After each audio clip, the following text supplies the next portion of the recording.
So hello everyone, greetings of the day. मैं रवि तिवारी। जैसा कि लास्ट सेशन में हम लोग पीएमएमसी इंस्ट्रूमेंट के बारे में डिस्कस किए एंड पूरा का पूरा theory and concept and questions की अंडरस्टैंडिंग बिल्डअप किया। आज के सेशन से हम लोग एक नया इंस्ट्रूमेंट चालू करते हैं, मूविंग आयरन इंस्ट्रूमेंट। राइट, तो मूविंग आयरन इंस्ट्रूमेंट आज के सेशन से चालू करते हैं। जितना पीएमएमसी वाइडर था उतना इसमें डिस्कस करने के लिए कुछ नहीं है। मूविंग आयरन इंस्ट्रूमेंट का कॉन्सेप्ट बहुत सिंपल सा है। उस कॉन्सेप्ट को हम लोग समझ जाएंगे, देन आफ्टर दैट दो टाइप के इंस्ट्रूमेंट हम लोगों को एनालाइज करना है, एक अट्रैक्शन टाइप एंड एक repulsion type. And then after that M I ammeter and M I voltmeter के बारे में इस सीक्वेंस में हम लोग डिस्कस करेंगे। तो सेशन स्टार्ट करने से पहले कुछ इंपॉर्टेंट इन्फॉर्मेशन कि हम लोग गेट एकेडमी के चैनल पे हैं एंड अगर आप कूपन कोड यूज़ करते हैं GAOTSY आप यूज़ करते हैं तो आपको एक्सक्लूसिव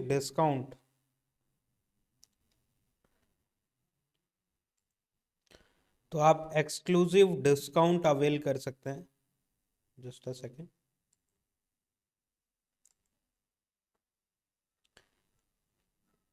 हेलो।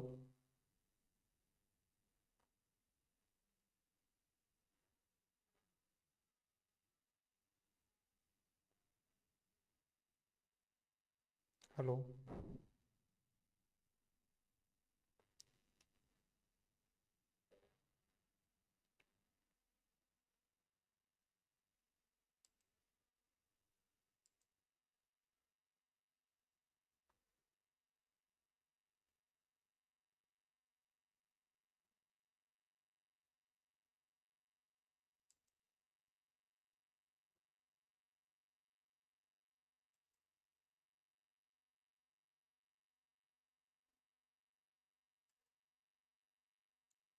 तो आप एक्सक्लूसिव डिस्काउंट अवेल कर सकते हैं on GATE academy online test series. Right, GAOTSY आपको कूपन कोड यूज़ करना है और ये ऑफर केवल और केवल फर्स्ट 50 एनरोलमेंट्स तक के लिए वैलिड है। तो जल्दी अगर आप एनरोल करते हैं तो आपको ये ऑफ़र यूज़ कर सकते हैं। राइट, अवेल कर सकते हैं। ध्यान दीजिएगा, गेट एकेडमी की टीम एक SSC JEE ई बुक इलेक्ट्रिकल इंजीनियरिंग के लिए लॉन्च की हुई है। ये ई बुक है, नॉट अ फिजिकल बुक। और इसमें SSC JEE पेपर 1 के लिए है, इलेक्ट्रिकल इंजीनियरिंग के लिए। तो कि प्ले स्टोर से जाके आप फ्री सैंपल्स इसके डाउनलोड कर सकते हैं और प्ले स्टोर में ई बुक वाले सेक्शन पे जाके इस ई बुक में एनरोल कर सकते हैं। राइट, या फिर डिस्क्रिप्शन में आपको लिंक देखने के लिए मिलेगा SSC JEE इलेक्ट्रिकल ई बुक का। तो वहाँ पे क्लिक करके भी आप पर्टिकुलर बुक तक पहुँच सकते हैं, जो कि India's first subject wise and year wise E book है। कि इस बुक में ईयर वाइज भी क्वेश्चंस का असेंबली देखने के लिए मिल रहा है एंड सब्जेक्ट वाइज भी देखने के लिए मिल रहा है, जो कि दोनों चीज़ें, दोनों फीचर्स एक ही बुक में कंबाइंड वे में आपको प्रोवाइड की जा रही हैं। आपको सेपरेट सेपरेट बुक परचेस करने की ज़रूरत नहीं है। सिंगल बुक में ये दोनों फीचर्स अवेलेबल हैं, जो कि India's first subject wise and year wise E book है। RRB JEE 2024 में 7,900 प्लस पोस्ट है। CBT 1 का एग्जामिनेशन ओवर हो चुका है एंड CBT 2 का एग्ज़ाम होने वाला है। तो CBT 2 के लिए जो एस्पिरेंट्स प्रिपेयर कर रहे हैं वो 499 में कोर्सेस में एनरोल कर सकते हैं। 499 पे करके कोर्सेस में एनरोल कर सकते हैं। और जो फ्रेश प्रिपरेशन स्टार्ट करना चाह रहे हैं RRB JEE के लिए, अपकमिंग एग्जामिनेशन के लिए, CBT 1 प्लस CBT 2, तो वो 777 में चीज़ों को अवेल कर सकते हैं, both technical and non technical part.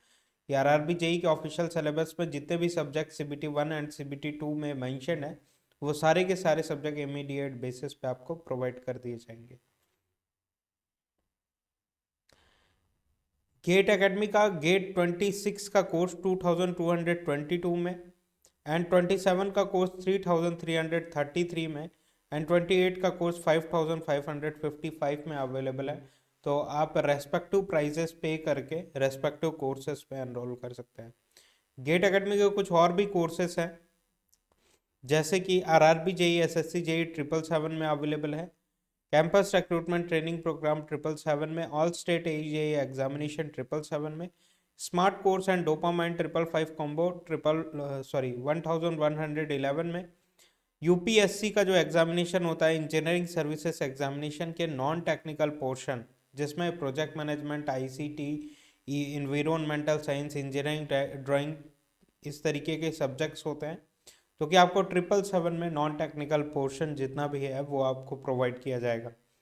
Gate subject wise and combo courses available हैं कि आप अगर इंडिविजुअल बेसिस पे किसी सब्जेक्ट्स में एनरोल करना चाह रहे हैं, जैसे network, electrical machine, measurement, power electronic, power system, electromagnetic field theory, analog electronic control system, digital electronic signal system, microprocessor, तो आप इंडिविजुअल बेसिस पे कोर्सेस में एनरोल कर सकते हैं। अदरवाइज आप अपने अकॉर्डिंग बेस्ट पॉसिबल कॉम्बिनेशन को चूज कर सकते हैं। उसके लिए आपको गेट एकेडमी की ऑफिशियल वेबसाइट विजिट करनी होगी। गेट 25 में आपने एनरोल किया हुआ था एंड 26 में एक्सटेंशन चाह रहे हैं, तो 1500 रुपीज़ पे करके आप 26 के लिए एक्सटेंड कर सकते हैं अपने कोर्सेज को। यूपीपीएससी एई प्रीलिम्स प्लस मेंस, ध्यान दीजिएगा इस बार के प्रीलिम्स में 22 सब्जेक्ट्स इंजीनियरिंग एप्टीट्यूड के सेक्शन में इंक्लूड हुए हैं। तो प्रीलिम्स प्लस मेंस में ऑफिशियल सिलेबस में जितने भी सब्जेक्ट मेंशन है वो सारे के सारे सब्जेक्ट्स आपको 1111 में प्रोवाइड कराए जा रहे हैं, जस्ट अ मिनिमम कॉस्ट। तो आप चाहें तो एनरोल कर सकते हैं और अपने प्रिपरेशन को ब्यूटीफुल बना सकते हैं। Online test series details for GATE 25, right, कि गेट 2025 के लिए जो ऑनलाइन टेस्ट सीरीज है, जिसमें topic wise 28 test, subject wise basic level के 12 test, subject wise advance level के 12 test, multiple subject test 14, full and mock test for GATE examination 10 है, total number of test 76 है। तो इन 76 टेस्ट में जो questions design किए गए हैं गेट ऑफिशियल पेपर को ध्यान में रख के डिज़ाइन किए गए हैं कि गेट के ऑफिशियल पेपर में कभी भी क्वेश्चंस रिपीट नहीं होते हैं। सिमिलर काइंड ऑफ अप्रोच आपको इन 76 टेस्ट में देखने के लिए मिलेगा कि आपको रिपीटेड क्वेश्चंस नहीं देखने के लिए मिलेंगे, सारे के सारे unique questions and standard question देखने के लिए मिलेगा। और इन 76 टेस्ट के हेल्प से आप अपने सिली मिस्टेक्स को आइडेंटिफाई कर सकते हैं कि एआईआर रैंकर्स जो हैं, टॉप रैंकर्स पर्टिकुलर एग्जाम में कितना स्कोर किया, आपने कितना स्कोर किया,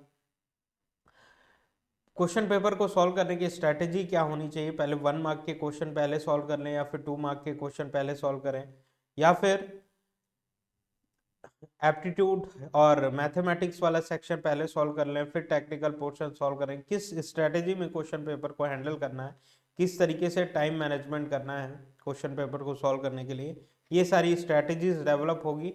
और आपको ये पता चलेगा कि आपका वीक पोर्शन कौन सा है, कहाँ पे कॉन्सेप्ट और लर्न करने की ज़रूरत है। तो इस तरीके से इन चीज़ों को रेक्टिफाई करते हुए आप बेस्ट पॉसिबल रैंक तक पहुंच सकते हैं। तो इसकी प्राइस जो है electrical engineering online test series for GATE 2025 की 333 में आप एनरोल कर सकते हैं इस टेस्ट से में। जनरल एप्टीट्यूड का गेट के एग्जामिनेशन में एक इम्पॉर्टेंट रोल रहता है जो कि 13 से 15 मार्क्स आपका कवर करता है। किसी भी टेक्निकल सब्जेक्ट से अच्छा खासा वेटेज है जनरल एप्टीट्यूड का, राइट, जिसमें topic wise previous 15 years GATE question with detail solution, ये जो ई बुक गेट एकेडमी की टीम ने लॉन्च किया हुआ है इसमें अवेलेबल है। इस क्यूआर कोड को अगर आप स्कैन करते हैं तो गेट जनरल एप्टीट्यूड के इस ई बुक तक आप पहुंच जाएंगे, जिसकी price 222 plus GST available on Google e books है। लिंक्स इन डिस्क्रिप्शन, डिस्क्रिप्शन में आपको लिंक देखने के लिए मिलेगा जिसमें numerical ability, logical reasoning, verbal ability, special aptitude, total number of pages 521 है and previous 15 years GATE question with detail solution available है। एप्टीट्यूड प्रिपरेशन करने वाइज आपको कोई अदर रिसोर्सेज को विजिट करने की जरूरत नहीं होगी, one and only one complete solution GATE academy आपको प्रोवाइड कर रहा है। तो चलिए आज के सेशन को आगे बढ़ाते हुए हम लोग मूविंग आयरन इंस्ट्रूमेंट के बारे में डिस्कशन करना स्टार्ट करते हैं।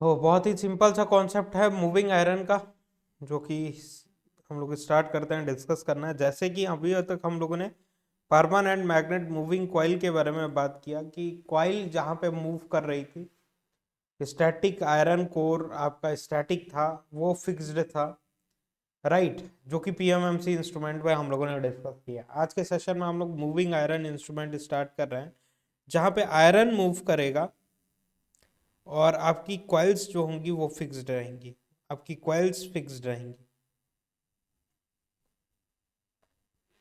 आयरन मूव करेगा एंड कॉइल्स फिक्स रहेंगी।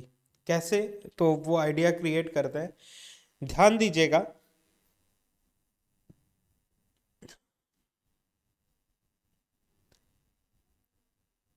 कि रिलक्टेंस मोटर, अगर आप इलेक्ट्रिकल इंजीनियरिंग से बिलोंग करते हैं तो रिलक्टेंस मोटर के बारे में आपको आइडिया होगा, और अगर आइडिया नहीं भी है तो कोई बात नहीं, जनरल फिजिक्स के बेसिस पे हम लोग आगे बढ़ना है, because this subject is common to all branches, right. तो इस तरीके से अगर एन पोल है मैग्नेट का, जनरल फिजिक्स, राइट, आपको कुछ रॉकेट साइंस नहीं पढ़ना है यहाँ पे। एन पोल है, यहाँ पे एस पोल है, एन पोल और एस पोल कुछ इस तरीके से ऑब्जर्व हो रहा है। और इनके बीच में जैसा कि आपको पता ही है कि N to S flux lines travel करती हैं, तो flux lines, let us draw the flux lines. तो flux lines, we will draw the flux lines later on. And यहाँ पे आपका एक हाईली परमेएबल मटेरियल रखा हुआ है कुछ इस तरीके से, हाईली परमेएबल मटेरियल रखा हुआ है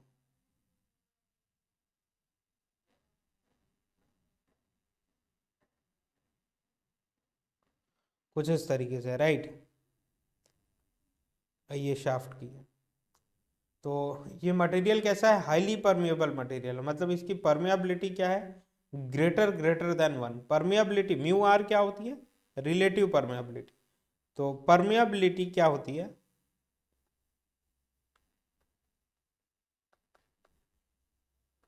परमेबिलिटी इज को कैसे डिफाइन किया जा सकता है, ability of the material to permit the flux, ability of the material to permit the flux, कि अगर किसी कंडक्टर की, इलेक्ट्रिकल कंडक्टर की कंडक्टिविटी जितनी ज़्यादा हाई है, उतना ज़्यादा करंट अलोइंग प्रॉपर्टी रहेगी उसकी, करंट उतना ही इजिली उस मटेरियल से फ्लो कर पाएगा, राइट। और किसी मटेरियल की रजिस्टिविटी, किसी इलेक्ट्रिकल कंडक्टर की रजिस्टिविटी हाई है, तो उतना ही वो ज़्यादा रेजिस्ट करेगा करंट के फ्लो होने को, राइट, इजीली फ्लो नहीं होने देगा। तो रजिस्टिविटी और कंडक्टिविटी जिस तरीके से रिलेट करते हैं, उसी तरीके से मैग्नेटिक सर्क्यूटरी में परमियाबिलिटी और रिलक्टेंस रिलेट करते हैं, परमियाबिलिटी और रिलक्टेंस रिलेट करते हैं,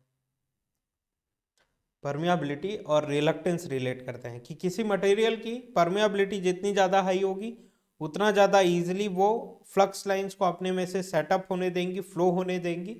और किसी मटेरियल की रिलक्टेंस जितना ज़्यादा हाई होगी, वो उतना ही ज़्यादा रेजिस्ट करेगी फ्लक्स के फ्लो होने को, राइट। तो रिलक्टेंस क्या है, अपोजिंग प्रॉपर्टी है, और जबकि परमेबिलिटी क्या है, अलोइंग प्रॉपर्टी है, जिस तरीके से कंडक्टिविटी और रजिस्टिविटी होती थी। तो एन पोल से फ्लक्स लाइंस निकल रही हैं, अगर ये मटेरियल नहीं था, ध्यान दीजिएगा यहाँ पे किसी भी तरीके की वाइंडिंग वगैरह नहीं प्रोवाइड की हुई है, जस्ट एन आयरन और फेरोमैग्नेटिक मटेरियल का ये पीस हम लोगों ने यहाँ पे मिडिल पोर्शन में रखा हुआ है।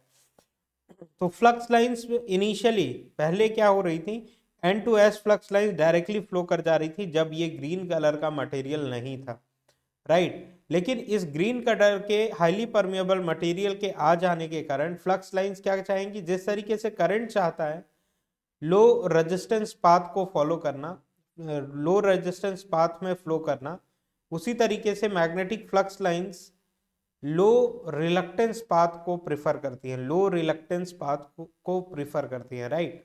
तो लो रिलक्टेंस पाथ कहां पे मिल रहा है, एन पोल से जब फ्लक्स लाइंस निकलेंगी तो ये डायरेक्टली इस तरीके से नहीं जाएंगी, ये इस मटेरियल के थ्रू होती हुई जाएंगी, इस मटेरियल के थ्रू होती हुई जाएंगी, इस मटेरियल के थ्रू होती हुई अपनी पाथ कंप्लीट करेंगी, जितनी भी फ्लक्स लाइंस होंगी। तो मल्टीपल फ्लक्स लाइंस हैं, फ्लक्स लाइंस ऐसे सिंगल तो होती नहीं है, तो आप अकॉर्डिंगली एक दूसरे को एक दूसरे को कट नहीं करती हैं फ्लक्स लाइंस, लेकिन for the simplier analysis and drawing हम लोगों ने कुछ इस तरीके से ड्रॉ किया हुआ है। Let me draw properly. Flux lines कभी भी एक दूसरे को कट नहीं करती हैं। यहाँ से एक फ्लक्स लाइंस निकली और ये कुछ इस तरीके से फ्लो कर रही है,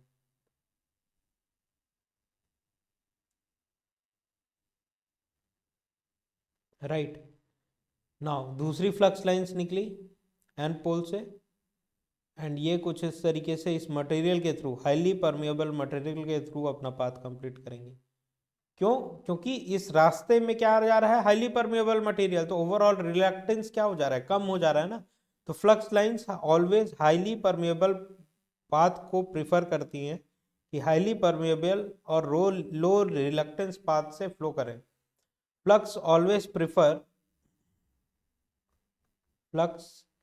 prefers high permeable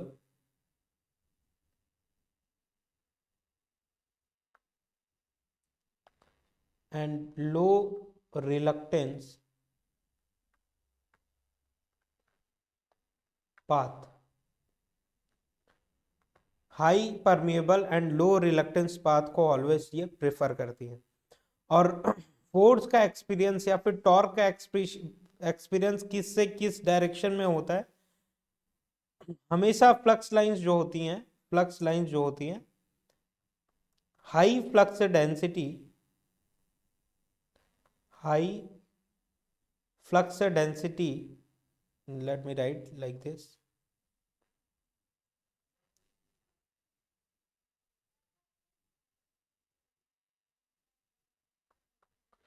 high flux density, यहाँ पे क्या है, low flux density, high flux density, low flux density. तो flux lines always high flux density to low flux density travel करने की कोशिश करती है, मूव। तो टॉर्क का एक्सपीरियंस किस डायरेक्शन में होगा, इस डायरेक्शन में, जिसके कारण ये मटेरियल क्या करेगा, मूव करेगा। कि एन पोल यहाँ पे था, एस पोल यहाँ पे था, और मटेरियल ऐसा रखा हुआ था, तो एन पोल से फ्लक्स लाइंस निकल रही थी, वो इस मटेरियल के थ्रू अपना पाथ कंप्लीट कर रही थी। तो flux line, higher flux density इधर है, इस पोर्शन में लोअर फ्लक्स डेंसिटी है, जिसमें ये मटेरियल किस डायरेक्शन में टॉर्क एक्सपीरियंस करेगा, इस डायरेक्शन में। तो इस डायरेक्शन में ये स्ट्रेट होने की कोशिश करेगा, जिससे ये मटेरियल जब यहाँ पे आ जाए तो N to S easily flux lines flow कर पाए, highly permeable and low reluctance path के थ्रू फ्लो कर पाए। ये होता है बेसिक कॉन्सेप्ट, राइट। तो ये मैग्नेटिक सर्क्यूटरी का कॉन्सेप्ट है कि flux lines always high permeability and low reluctance path को फॉलो करती हैं, उन्हीं के थ्रू फ्लो करने की कोशिश करती हैं, जिसके कारण मटेरियल फोर्स का एक्सपीरियंस करेगा, ये जो हाईली परमिएबल मटेरियल है, और उसमें मूवमेंट देखने के लिए मिलेगा। इसी कॉन्सेप्ट का यूज यहाँ पे हम लोगों को करना है, इसी कॉन्सेप्ट का यूज यहाँ पे हम लोगों को करना है, इसी कॉन्सेप्ट का यूज यहाँ पे करना है, राइट।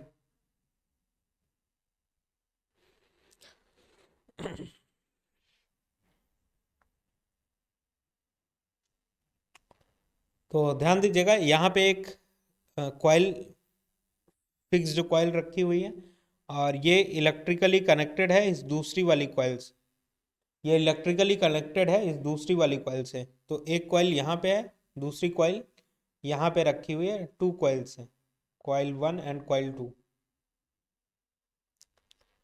राइट।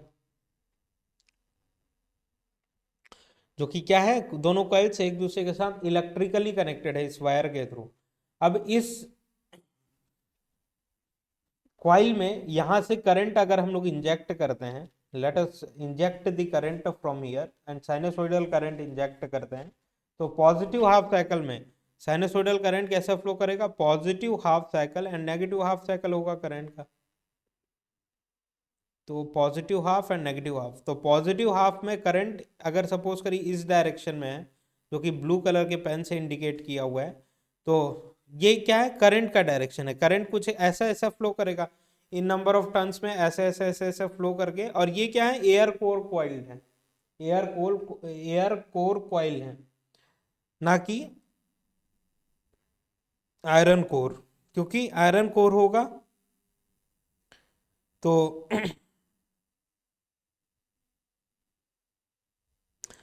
आयरन कोर के होने से नॉन लीनियरिटी होगा, आयरन की जो प्रॉपर्टी होती है बीएच कर्व नॉन लीनियर होगा, जिसके कारण आपका एडी करंट लॉसेस देखने के लिए मिलेंगी, right, hysteresis and eddy current losses. तो उस चीज़ को, आयरन लॉसेस को अवॉइड करने के लिए हम लोग क्या करते हैं, एयर कोर कॉइल यहाँ पे यूज करते हैं। तो कॉइल 1 यहाँ पे रखी हुई है, कॉइल 2 यहाँ पे रखी हुई है, जिसके थ्रू करंट फ्लो होता हुआ जा रहा है। जब करंट इस डायरेक्शन में ऐसा फ्लो करेगा, तो करंट अगर ऐसा फ्लो कर रहा है तो कॉइल में ऐसा ऐसा ऐसा ऐसा करंट फ्लो करेगा, तो उसके डायरेक्शन के हिसाब से ये एन पोल बन गया, राइट, कि करंट का डायरेक्शन जब ये है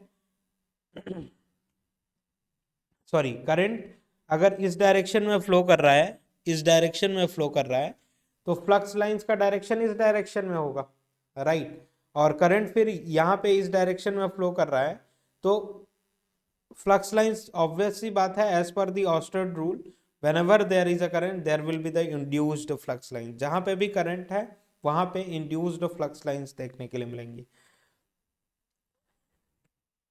तो करंट अगर इस डायरेक्शन में ऐसा ऐसा फ्लो कर रहा है, ऐसा ऐसा फ्लो कर रहा है, तो ये क्या बन जाएगा, एन पोल, कि यहां से फ्लक्स लाइंस निकलेंगी।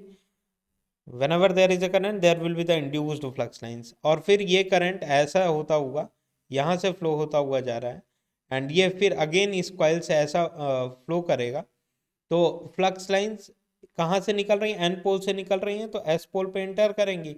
तो यहाँ पे एन पोल का फॉर्मेशन हुआ, यहाँ पे एस पोल का फॉर्मेशन हो गया, दो पोल्स का फॉर्मेशन हो गया इन कॉइल्स में, राइट, पॉजिटिव हाफ साइकिल में। अब देन नेगेटिव हाफ साइकिल में क्या होगा, नेगेटिव हाफ साइकिल में करंट का डायरेक्शन अपोजिट होगा, इस डायरेक्शन में होगा, तो S pole sorry S pole की जगह एन पोल बन जाएगा, एंड एन पोल की जगह पे एस पोल बन जाएगा, राइट। तो each and every half cycle में ये एन और एस पोल्स क्या हो रहे हैं, चेंज, कि पॉजिटिव हाफ साइकिल में एन यहाँ पे है, एस यहाँ पे है, नेगेटिव हाफ साइकिल में एन यहाँ पे है, एस यहाँ पे है, तो ये इंटरचेंज होते रहेंगे each and every half cycle में। और यहाँ पे मिडिल पोर्शन में हाईली परमिएबल मटेरियल रखा हुआ है। अब ध्यान दीजिएगा, यहाँ पे जब एन पोल है, यहाँ पे जब एन पोल है, तो यहाँ पे क्या होगा, यहाँ पे जब एन पोल है, फ्लक्स लाइंस ऐसे ट्रेवल कर रही हैं, तो इस मटेरियल के थ्रू फ्लो करना चालू करेंगे इस तरीके से, इस मटेरियल के थ्रू ट्राई करेंगी फ्लो होने के लिए, इस मटेरियल के थ्रू ट्राई करेंगी फ्लो होने के लिए, राइट। तो जिसके कारण higher flux density to lower flux density torque का एक्सपीरियंस होगा, जिसके कारण ये जो हाईली परमेबल मटेरियल है वो स्ट्रेट होने की कोशिश करेगा, वो स्ट्रेट होने की कोशिश करेगा, इस डायरेक्शन में मूवमेंट देखने के लिए मिलेगा। तो ग्रीन वाले केस में टॉर्क किस डायरेक्शन में अप्लाई हो रहा है, इस डायरेक्शन में। इस चीज़ को इस तरीके से भी कन्वे कर सकते हैं कि higher flux density to lower flux density जो फोर्स का एक्सपीरियंस हो रहा है, तो इसको ऐसा भी कह सकते हैं ना, कि ये जब एन पोल है, तो ये क्या, यहाँ पे क्या फॉर्म हो गया, एस पोल, यहाँ पे एस पोल है, तो यहाँ पे एन पोल फॉर्म हो गया, मतलब एन पोल एस पोल को अट्रैक्ट करने की कोशिश करेगी, and S pole N pole को अट्रैक्ट करने की कोशिश करेगी। जो हम लोग कह रहे हैं higher flux density to lower flux density, इस चीज को इस तरीके से भी कन्वे किया जा सकता है कि मटेरियल में अपोजिट पोल्स का डेवलपमेंट होगा, अपोजिट पोल्स इंड्यूस होंगे जो कि एक दूसरे को अट्रैक्ट करेंगे। तो यहाँ पे एन पोल था तो यहाँ पे एस पोल फॉर्म हुआ, यहाँ पे एस पोल था तो यहाँ पे एन पोल फॉर्म हुआ, जिसके कारण इन दोनों में अट्रैक्शन देखने के लिए मिलेगा, एंड ग्रीन कलर के पेन से हम लोगों ने टॉर्क का इंडिकेशन दिखाया हुआ है, राइट। अब जब करंट अपोजिट डायरेक्शन में फ्लो कर रही है नेगेटिव हाफ साइकिल में, तो यहाँ पे एन पोल बन गया है, यहाँ पे एस पोल बन गया है, तो यहाँ से एन पोल से फ्लक्स लाइंस निकलेंगी, अगेन यही पाथ फॉलो करेंगी, राइट। अगर मटेरियल ऐसा रखा हुआ है तो एन पोल से फ्लक्स लाइंस निकली, अगेन यही पाथ फॉलो कर रही हैं, तो इसके अपोजिट यहाँ पे एस पोल इंड्यूस हो जाएगा, इसके अपोजिट यहाँ पे एन पोल इंड्यूस हो जाएगा, जो कि एन पोल एस को अट्रैक्ट करेगा, क्योंकि ये कॉइल तो फिक्स्ड है, ये तो रन नहीं कर सकती है, लेकिन आपका मटेरियल क्या है, फिक्स्ड नहीं है, वो रोटेट कर सकता है, इसीलिए ये जो मैग्नेटिक मटेरियल है उसमें मूवमेंट देखने के लिए मिलेगा, उसमें मूवमेंट देखने के लिए मिलेगा, और अपोजिट पोल्स का डेवलपमेंट होगा, और एन पोल एस पोल को अट्रैक्ट करेगा, इसीलिए इसका नाम होता है अट्रैक्शन। हम लोग आगे बात करेंगे अट्रैक्शन टाइप और रिपल्सन टाइप के बारे में। तो ये मटेरियल इस तरीके से स्ट्रेट होगा जिसके कारण टॉर्क देखने के लिए मिलेगा। तो येलो वाले केस में किस डायरेक्शन में टॉर्क मिला, एस पोल एन पोल को अट्रैक्ट करेगा तो अगेन टॉर्क जो है उसी सेम ही डायरेक्शन में देखने के लिए मिल रहा है। तो इससे एक बड़ा पॉइंट हम लोगों को ये समझ में आ रहा है कि एसी सप्लाई किया हम लोगों ने, तब भी टॉर्क जो है पॉजिटिव हाफ साइकिल में भी इसी डायरेक्शन में, नेगेटिव हाफ साइकिल में भी इसी डायरेक्शन में। मतलब कि मूविंग आयरन इंस्ट्रूमेंट का यूज हम लोग एसी मेजरमेंट के लिए, एसी क्वांटिटी को मेजर करने के लिए यूज कर सकते हैं, क्योंकि करंट अगर पॉजिटिव हाफ साइकिल में जा रहा है तो एन पोल एच पोल बना जिसके कारण फ्लक्स लाइंस ट्रेवल कर रही है, टॉर्क इस डायरेक्शन में मटेरियल में देखने के लिए मिला। नेगेटिव हाफ साइकिल में इस डायरेक्शन में करंट गया, यहाँ पे एन पोल यहाँ पे एस पोल बन रहा है, अगेन फ्लक्स लाइंस ट्रेवल कर रही हैं, अपोजिट पोल्स इंड्यूस हुए, तो अगेन जो है टॉर्क का डायरेक्शन इसी सेम डायरेक्शन में मिल रहा है, अपोजिट डायरेक्शन में नहीं मिल रहा है। तो सेम डायरेक्शन में अगर टॉर्क मिल रहा है, पीएमएमसी में क्या था, अपोजिट डायरेक्शन में टॉर्क मिल रहा था जिसके कारण ऑस्किलेशंस ऑब्जर्व हो रहे थे। इसलिए हम लोग कह रहे थे कि पीएमएमसी जो है वो एसी के मेजरमेंट के लिए यूज नहीं की जाती है, डीसी क्वांटिटी के मेजरमेंट के लिए यूज की जाती है। लेकिन मूविंग आयरन इंस्ट्रूमेंट जो है वो बोथ हम लोग एसी मेजरमेंट के लिए यूज कर सकते हैं इसका, राइट क्योंकि बोथ डायरेक्शन में टॉर्क का डेवलपमेंट नहीं हो रहा है, एक ही यूनिडायरेक्शनल डायरेक्शन में टॉर्क का डेवलपमेंट हो रहा है। तो टॉर्क अगर डेवलप हो रही है जिसके कारण पॉइंटर वगैरह अटैच करके हम लोग इंस्ट्रूमेंट प्रॉपरली बना लेंगे। तो ये बेसिक प्रिंसिपल ऑफ ऑपरेशन आज के सेशन में हम लोगों ने डिस्कस किया कि अ वेन ऑफ सॉफ्ट आयरन, ये क्या है, इसको हम लोग वेन बोल रहे हैं, अ वेन ऑफ सॉफ्ट आयरन। ये सॉफ्ट आयरन मतलब कि हाईली परमेबल मटेरियल का बना हुआ आयरन रिलेटेड स्टफ, और high permeability steel when kept in magnetic field, कि मैग्नेटिक फील्ड एन और एस पोल्स के बीच में अगर ये मटेरियल सॉफ्ट आयरन और हाई परमेबल स्टील रखा हुआ है, kept in a magnetic field,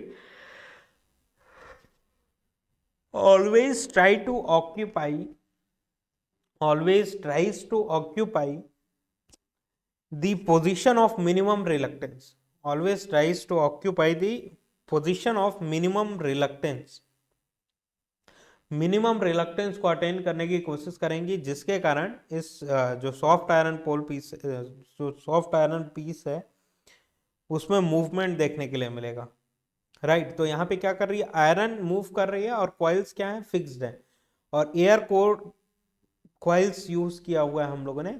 Y, because कि आयरन कोर अगर यूज करें तो एडी करंट लॉसेस होंगे, और क्योंकि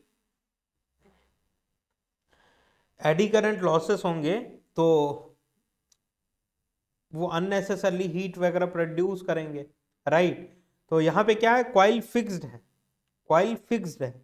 तो एक और एडवांटेज देख, पीएमएमसी में हम लोगों ने देखा हुआ था, पीएमएमसी मतलब permanent magnet moving coil, coil वहां पे क्या कर रही थी, रोटेट कर रही थी, रोटेटिंग सिस्टम का पार्ट थी, और रोटेटिंग सिस्टम का पार्ट थी, इसीलिए टॉर्क टू वेट रेशियो हम लोग मेंटेन करने के लिए, बढ़ाने के लिए, वेट को कम करना था हम लोगों को, इसलिए मूविंग सिस्टम का वेट कम करने के लिए हम लोगों ने कॉइल को वेरी थिक नहीं रखा था, थिन रखा था, लाइट वेटेड बनाने के लिए area of cross section reduce कर दिया था, जिससे current handling capacity of coil reduce हो गई थी। और वो पीएमएमसी इंस्ट्रूमेंट मैक्सिमम कितना करंट हैंडल कर सकता था, 100 मिली एम्पियर हम लोगों ने डिस्कस किया था।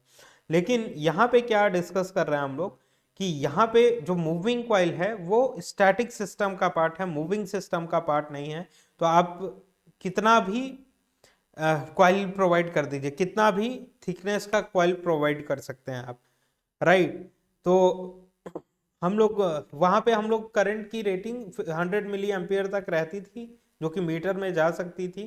तो मीटर का रेंज एनहांस करने के लिए शंट में अमीटर रहता था, तो शंट में, और वोल्ट मीटर रहता था, तो सीरीज में मल्टीप्लायर रेजिस्टेंस कनेक्ट करते थे, राइट। शंट और सीरीज रेजिस्टेंस कनेक्ट करते थे in order to enhance the ranges of voltmeter and ammeter. लेकिन यहाँ पे क्या कर रहे हैं, इस तरीके से कोई भी मल्टीप्लायर रेजिस्टेंस कनेक्ट करने की जरूरत नहीं है, बिकॉज ये स्टैटिक सिस्टम का पार्ट है। तो इसको हम लोग थिक बना सकते हैं, इसको हम लोग थिक बना सकते हैं।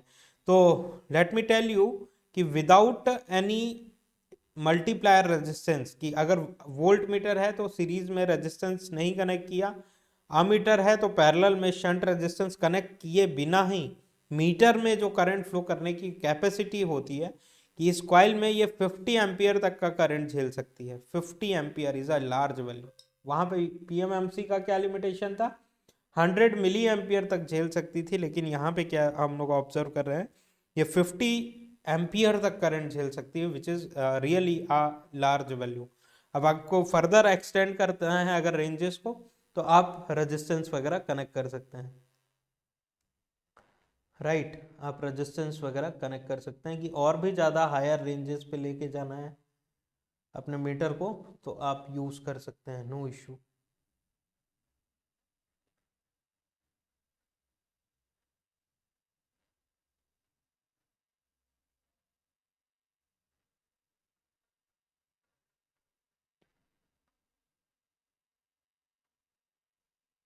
आप लेके जाके जा सकते हैं।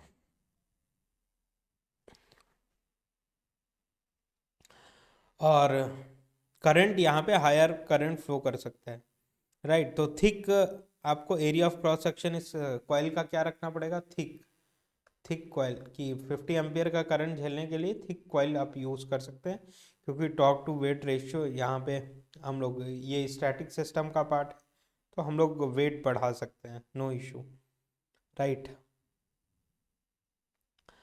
अब क्योंकि ये आयरन सॉरी एयर कोर है, एयर कोर कॉइल्ड है, एयर कोर कॉइल है, एयर कोर कॉइल होने की वजह से अगर आयरन कोर रहती तो इसकी जो फ्लक्स लाइंस रहती, फ्लक्स डेंसिटी का जो स्ट्रेंथ रहता वो स्ट्रोंगर रहता।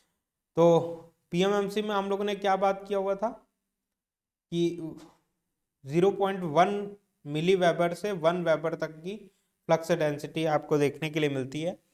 और यहाँ पे क्योंकि एयर कोर कॉइल यूज किया हुआ है तो यही फ्लक्स प्रोड्यूस कर रही है, तो इसकी फ्लक्स डेंसिटी क्या होती है, कम होती है। कितनी होगी, तो 0.6 0 point let me write 6 milli weber to 7 milli weber, right, which is really a low value. तो इसकी फ्लक्स डेंसिटी क्योंकि वीक होती है, तो बाहर से जो है स्ट्रे मैग्नेटिक फील्ड्स जो होंगी, स्ट्रे मैग्नेटिक फील्ड्स जो आएंगी वो छोटी छोटी स्ट्रे मैग्नेटिक फील्ड्स, क्योंकि इसका खुद का ऑपरेटिंग फील्ड मिली वेबर्स में है, तो इसके टॉर्क के डेवलपमेंट के का जो ऑपरेशन हो रहा है उसको परफॉर्म कर सॉरी अफेक्ट करेंगी, उसको अफेक्ट कर सकती हैं। इसीलिए इस इंस्ट्रूमेंट में एम आई इंस्ट्रूमेंट में हम लोगों को मैग्नेटिक शील्डिंग यूज करने की जरूरत है, magnetic shielding, magnetic shielding use करने की जरूरत है कि हम लोग यहाँ पे मैग्नेटिक शील्डिंग यूज करेंगे, राइट। प्रीवियसली हम लोग नहीं कर रहे थे, लेकिन यहाँ पे करने की ज़रूरत है मैग्नेटिक शील्डिंग, तो मैग्नेटिक शील्डिंग हम लोग प्रोवाइड करेंगे इस इंस्ट्रूमेंट में। तो ओवरऑल वेट क्या हो जाएगा इंस्ट्रूमेंट का, हैवी हो जाएगा। तो ये पूरा कॉन्सेप्ट था। अ वेन ऑफ सॉफ्ट आयरन और high permeability steel when kept in magnetic field always tries to occupy the position of minimum reluctance or maximum inductance, right. Minimum reluctance path को में जाने की कोशिश करेगा, जिससे flux lines properly highly permeable path के through अपना path जो है वो कंप्लीट कर सके हम हाईली परमेबल मटेरियल के थ्रू।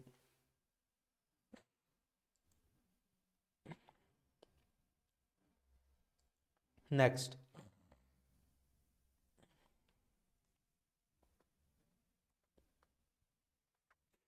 नेक्स्ट जो पॉइंट है, in case of N AC when current is reverse, in case of AC negative half cycle में जब करंट इस डायरेक्शन में फ्लो करेगा तो यहाँ पे एन पोल यहाँ पे एस पोल बन जाएगा। The magnetic field also reversed, कि पहले मैग्नेटिक फील्ड इस डायरेक्शन में था, अब मैग्नेटिक फील्ड इस डायरेक्शन में आ जाएगा, reversed by the direction of deflecting torque remains the same. तो मैग्नेटिक फील्ड भी रिवर्स हो गया, करंट भी रिवर्स हो गया, तो जो टॉर्क डेवलप होगा वो सेम ही डायरेक्शन में रहेगा, वो सेम ही डायरेक्शन में रहेगा, right. That is why it operates for both, that's why it operates for both AC and DC, कि AC भी मेजरमेंट करने के लिए यूज कर सकते हैं, और DC है तो उसमें तो यूनिडायरेक्शनल टॉर्क मिलेगा ही।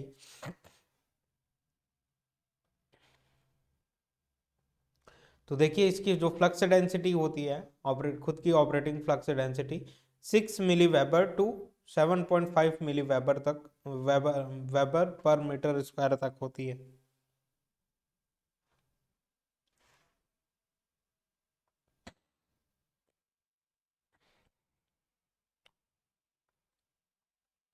Fixed coil is air cored so as to avoid eddy current loss in iron core, right, इसीलिए एयर कोर बनाते हैं। But because of air core fixed coil the operating field is weak.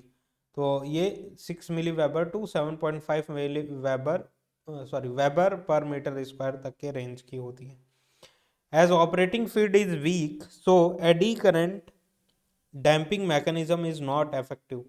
तो हम लोग eddy current damping last session में हम लोगों ने पढ़ा हुआ था। एडी करंट डैम्पिंग वहीं पे यूज करते हैं जिस इंस्ट्रूमेंट की खुद की ऑपरेटिंग फील्ड स्ट्रांग होती है, जैसे कि पीएमएमसी के वहाँ पे परमानेंट मैग्नेट यूज करते हैं and radial soft iron pole pieces में ड्रिल करके रखते हैं, रेडियल सरफेस बनाते हैं जिससे कांस्टेंट मैग्नेटिक फील्ड मिल सके हम लोगों को। तो ऑपरेटिंग फील्ड स्ट्रांग होती है, इसीलिए हम लोग वहाँ पे AD current damping mechanism use कर रहे थे। लेकिन मूविंग आयरन में क्या है, इसकी खुद की ऑपरेटिंग फील्ड वीक होती है, सो एडी करंट डैम्पिंग मैकेनिज्म हम लोग यूज नहीं करेंगे, राइट। तो हम लोग एयर फ्रिक्शन डैम्पिंग या फिर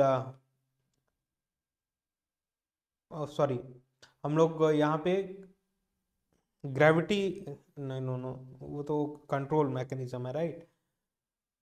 हाँ, डैम्पिंग के लिए हम लोग यहाँ पे एयर फ्रिक्शन यूज कर सकते हैं, air friction damping, air chamber का यूज करेंगे। We use air friction damping mechanism. Next point जो है, because of weak operating field magnetic shielding is provided against stray magnetic fields. तो वीक ऑपरेटिंग फील्ड होने की वजह से magnetic shielding as previously discussed हम लोग प्रोवाइड करेंगे in order to avoid the stray magnetic fields, right. तो ये ओवरऑल सिंपल सा ऑपरेशन एंड कॉन्सेप्ट था कि इसी के प्रिंसिपल पे बेस्ड है आपका मूविंग आयरन इंस्ट्रूमेंट। अगर ये चीज़ आपको समझ में आ गई तो पूरा का पूरा मूविंग आयरन इंस्ट्रूमेंट समझ में आ गया। अब बुक्स में क्या है, थोड़ी कॉम्प्लेक्स डायग्राम्स वगैरह दिए हुए हैं, तो एग्जामिनेशन में आपको डायग्राम से कोई मतलब नहीं होता है ज़्यादा, क्योंकि वहाँ पे डायग्राम ड्रॉ करने के लिए नहीं बोलेगा आपको, concept and question and numerical solving पे ध्यान देना है आपको। तो अभी हम लोग देखेंगे इसका ओरिजिनल जो एक्चुअल डायग्राम होता है, लेकिन इतना समझ में आ गया तो ये सारे कॉन्सेप्ट यहाँ पे ओवर होते हैं, लेकिन फिर भी हम लोग पूरे के पूरे डायग्राम को एनालाइज करेंगे। तो देखिए अब आप ऑपरेटिंग प्रिंसिपल हम लोगों को समझ में आ गया। तो अब हम लोग डिफ्लेक्टिंग टॉर्क का एक्सप्रेशन में आगे बढ़ते हैं। डिफ्लेक्टिंग टॉर्क किस तरीके से हम लोगों को मिल सकता है।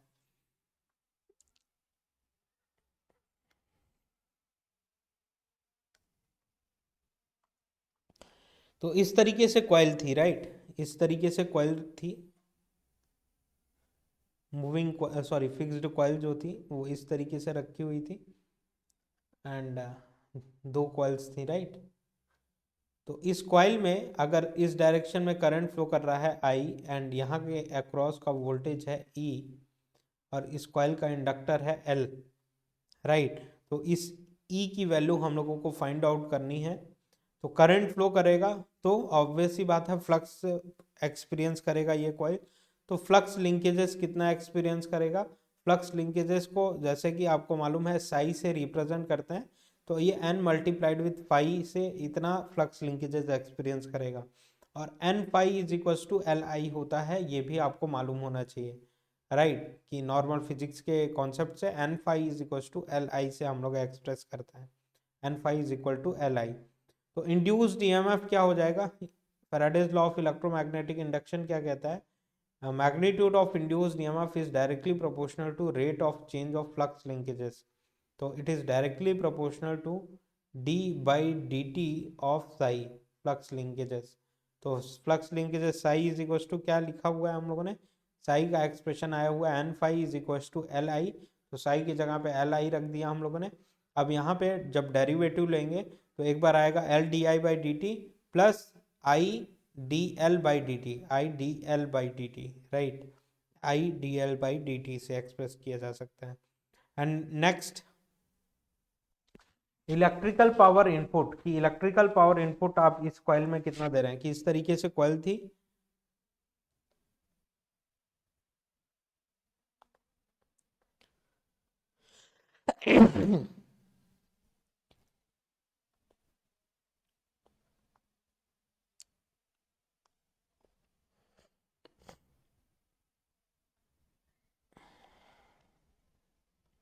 तो यहां से करंट आपने फ्लो किया एंड इसके अक्रॉस का कुछ वोल्टेजेस अप्लाई किए होंगे तभी तो करंट फ्लो कर रहा है, राइट। तो ओवरऑल आप क्या कर रहे हैं, कितना इलेक्ट्रिकल पावर इनपुट दिया कॉइल में, तो power is equal to E multiplied with I होता है, voltage multiplied with current is equal to power होता है। Then electrical energy input in time D T, कि कितना एनर्जी इनपुट आपने दिया। एनर्जी इनपुट अगर हम लोगों को लिखना रहे तो जिसको हम लोग डी डब्ल्यू कि टाइम डी टी के लिए अगर लिखना है तो डी डब्ल्यू ई से रिप्रेजेंट कर सकते हैं, where E is for electrical energy, कि कितना electrical energy as a input दिया। ये सब इक्वेशंस और जो डेरिवेशंस है वो इम्पोर्टेंट है अगर आप इंजीनियरिंग सर्विसेज या फिर इंजीनियरिंग सर्विसेज वाले एग्जाम्स के थेरेटिकल वाले सेक्शन के लिए, सब्जेक्टिव पेपर्स के लिए, राइट। अदरवाइज आपको सेट ऑफ इक्वेशंस ही रिमेंबर रखना है, डेरिवेशन एक बार देख लीजिए, दैट्स इट। तो electrical energy input in time D T अगर लिखना रहे तो D W E is equals to क्या लिख सकते हैं हम लोग, पी डी टी लिख सकते हैं इन टाइम डी टी, तो पी डी टी लिख सकते हैं, बिल्कुल लिख सकते हैं। तो energy D W E is equal to क्या लिखा जा सकता है, P को E multiplied with I, P को हम लोग एक्सप्रेस कर सकते हैं E multiplied with I D T, right, क्योंकि P is equal to E I होता है। And then D W E is equal to, ध्यान दीजिएगा कि E का एक्सप्रेशन क्या आया हुआ है, E इज इक्वल टू इतना आया हुआ है, एंड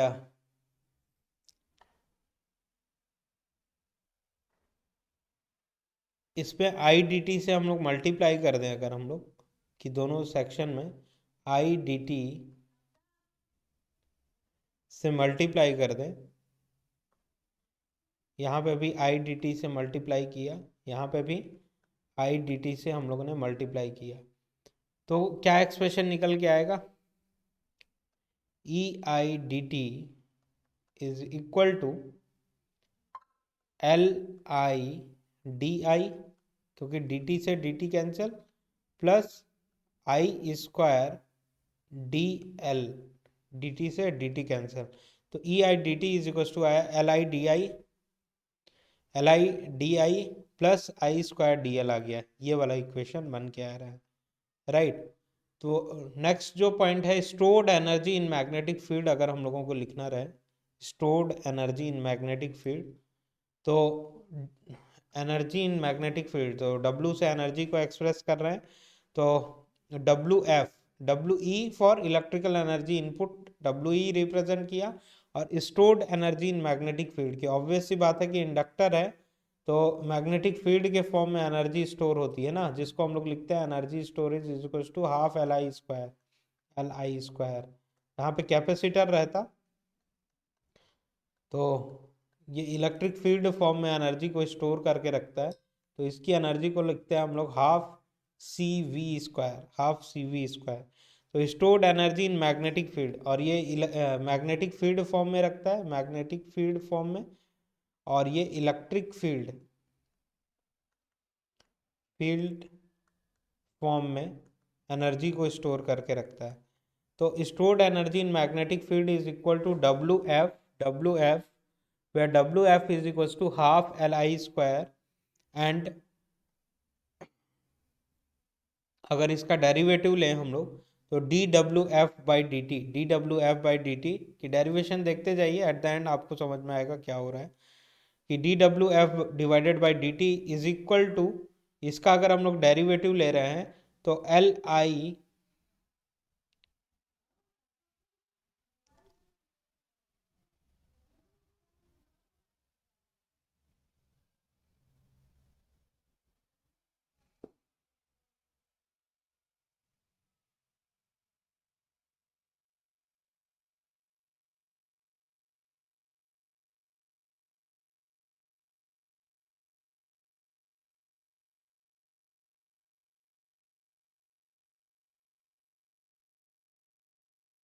तो ये देखिए यहाँ पे आ रहा है हाफ आई स्क्वायर, एल के रेस्पेक्ट में किया एंड देन आई के रेस्पेक्ट में करना है हम लोगों को।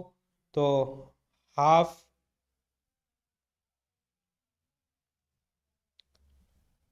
पहले एल के रेस्पेक्ट में किया एंड देन एल कांस्टेंट हो गया एंड आई का डेरिवेटिव आ गया 2 D I by D T आ गया। तो 2 से 2 कैंसिल, तो L I D I by D T, तो इस फॉर्म में आ गया एक्सप्रेशन।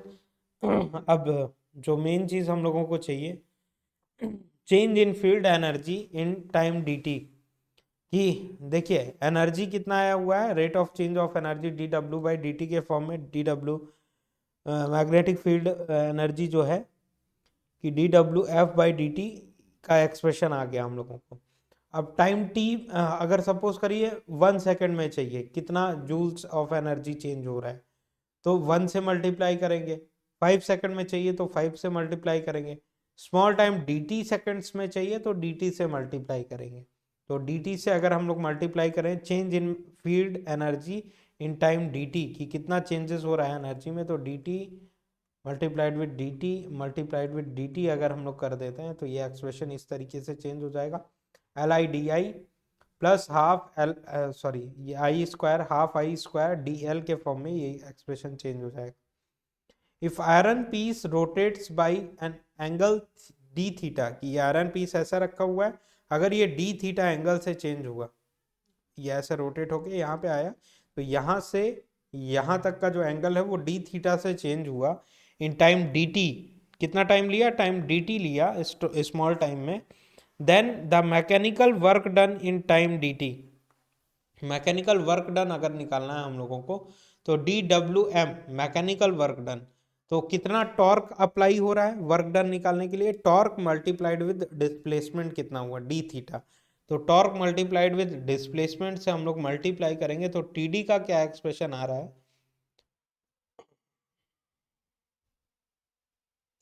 राइट। तो टॉर्क मल्टीप्लाइड विद डिस्प्लेसमेंट से हम लोग मल्टीप्लाई किए यहाँ पे। अब DWE का जो एक्सप्रेशन था कि टोटल इलेक्ट्रिकल एनर्जी अगर हम लोग कॉइल में सप्लाई किए, इनपुट हम लोगों ने क्या दिया हुआ है, electrical energy as a input दिया हुआ है, तो ये किस में चेंज हो रहा है, एक तो मैग्नेटिक फील्ड फॉर्म में चेंज हो रहा है,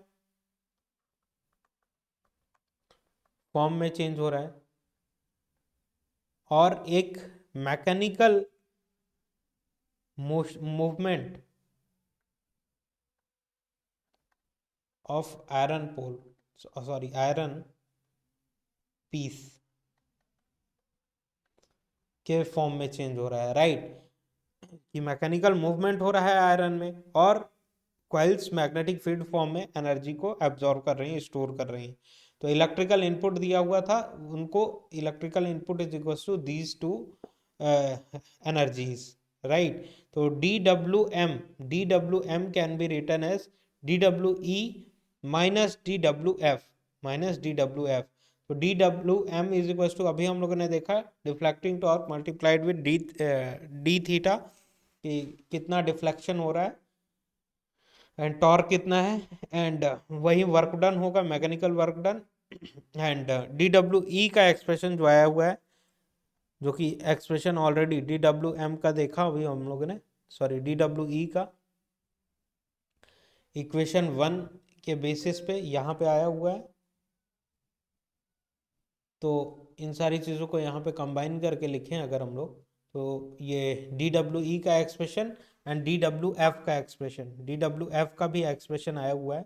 सारे के सारे प्रीवियस इक्वेशंस को यहाँ पे पुट करते हैं वैल्यूज। तो T D multiplied with D theta is equal to half I square D L होता है, where T D is equal to half D theta नीचे चला जाएगा तो half I square D L by D theta. तो ये ही torque development का, डिफ्लेक्टिंग टॉर्क का एक्सप्रेशन आ रहा है। ये इंस्टेंटेनियस रिफ्लेक्टिंग टॉर्क का एक्सप्रेशन है, right, where I small I represent instantaneous value of current. तो इस इंस्टेंटेनियस एक्सप्रेशन क्या आया, T D is equal to half I square D L by D theta. अब डीसी करंट इंजेक्शन किया तो कितना टॉर्क होगा, एसी करंट इंजेक्शन किया तो कितना टॉर्क होगा। जब आई की वैल्यू आई डी सी के बराबर है तो यहाँ पे small I capital I D C square D L by D theta से रिप्लेस हो जाएगी। अगर एसी इनपुट हम लोग दे रहे हैं तो कितना एक्सप्रेशन आएगा, I of T is equal to I M sine omega T plus five होता है, राइट। इंस्टेंटेनियस फॉर्म में अगर एसी के क्वांटिटीज को एक्सप्रेस करना हो तो maximum value and sign omega T plus जितना भी डिस्प्लेसमेंट हो रहा है, तो आई M sine omega T plus five से एक्सप्रेस किया जा सकता है। तो टॉर्क की इंस्टेंटेनियस वैल्यू क्या आ जाएगी, हाफ करंट स्क्वायर ना, half I square D L by D theta होता है, तो हाफ आई स्क्वायर मतलब ये पूरा का पूरा आई स्क्वायर है, तो आई M square plus sorry I M square sine square omega T plus five D L by D theta के फॉर्म में किया हम लोगों ने।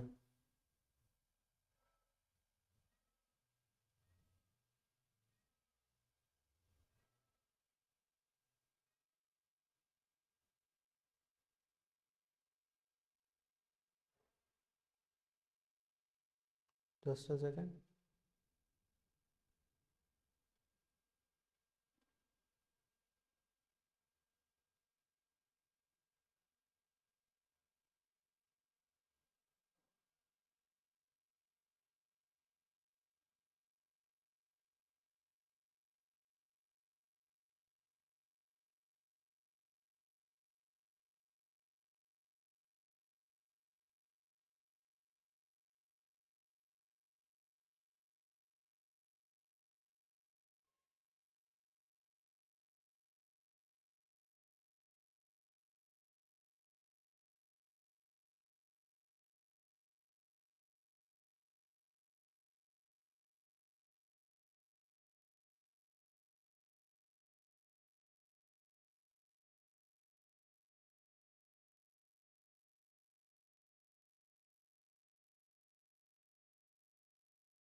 तो वन साइन स्क्वायर थीटा को हम लोग क्या लिख सकते हैं, यहाँ पे 1/2 था तो 1 - cos 2 theta, 1 - cos sine square theta is equal to 1 - cos 2 theta divided by 2 से हम लोग एक्सप्रेस कर सकते हैं, राइट।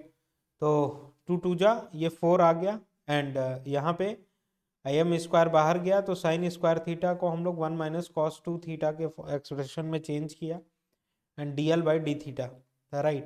तो आगे के बारे में डिस्कस करें हम लोग, तो एवरेज वैल्यू ऑफ टॉर्क क्या आएगी यहाँ पे, ये तो इंस्टेंटेनियस टॉर्क आई हुई है। अब एवरेज वैल्यू अगर हम लोग निकालें तो इसकी एवरेज वैल्यू क्या हो जाएगी, इंस्टेंटेनियस टॉर्क का जो एक्सप्रेशन आया हुआ है उसको हम लोगों को एवरेज में चेंज करना है। तो एवरेज का क्या फॉर्मूला होता है, 1/t time period 0 to t T instantaneous D T, यही फॉर्मूला होता है एवरेज का। तो average is equal to 1/4 I M square, इसका आपको इंटीग्रेशन करना पड़ेगा 0 से t तक। तो 0 से t तक इंस्टेंटेनियस एक्सप्रेशन का आपको इंटीग्रेशन करना पड़ेगा which is coming out to be 1/4 I M square D L by D theta, where I M तो इस एक्सप्रेशन को हम लोग इस तरीके से चेंज कर सकते हैं, Im/√2 का square divided by 2 dl/d theta. तो एवरेज टॉर्क का जो एक्सप्रेशन आ रहा है हाफ IRMS स्क्वायर, ये Im/√2 क्या होती है, I R M S square dl/d theta. तो प्रीवियसली डीसी के केस में टॉर्क का एक्सप्रेशन था half I square dl/d theta, और एसी के केस में क्या आ रहा है, आर एम एस वैल्यू का स्क्वायर dl/d थीटा के फॉर्म में आ रहा है। केवल इतना ही चेंजेस है, और यही याद करना है आपको। एवरेज टॉर्क का एक्सप्रेशन क्या आ रहा है, half of IRMS square dl/d theta. तो ये डेरिवेशन एक बार देख लीजिए, और आपको याद वाद करने की ज़रूरत नहीं है। अगर आप सब्जेक्टिव एग्जामिनेशन दे रहे हैं तो वहाँ के लिए इम्पोर्टेंट है, because we are learning a subject basics of measurement and instrumentation, not for particular exams, right. ये ऐसा नहीं है कि यूपीपीएससी एई में मेजरमेंट दूसरा होगा, इंजीनियरिंग सर्विसेज में दूसरा होगा, गेट में दूसरा होगा, या फिर एसएससी में दूसरा होगा। कॉन्सेप्ट इज कॉन्सेप्ट की आपको डिपेंड करता है कि कितना पढ़ना है। तो यहाँ पे एक बार अंडरस्टैंडिंग बिल्डअप हो गई, अब आपको जितना चाहिए अपने अकॉर्डिंग आप ले सकते हैं। Half of IRMS square dl/d theta से एक्सप्रेस कर सकते हैं हम। अब attraction and repulsion type, single when and double when के बारे में हम लोग बात करते हैं।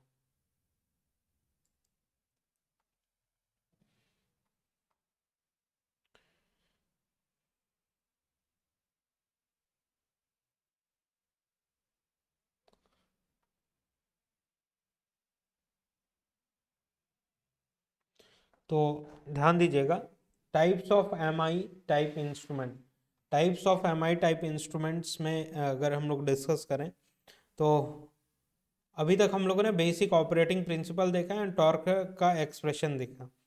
अब हम लोग देख रहे हैं कि किस तरीके से एग्जैक्टली बुक्स में मेंशन है कि types of moving iron instrument, जो कि अट्रैक्शन टाइप भी होते हैं एंड रिपल्सन टाइप भी होते हैं।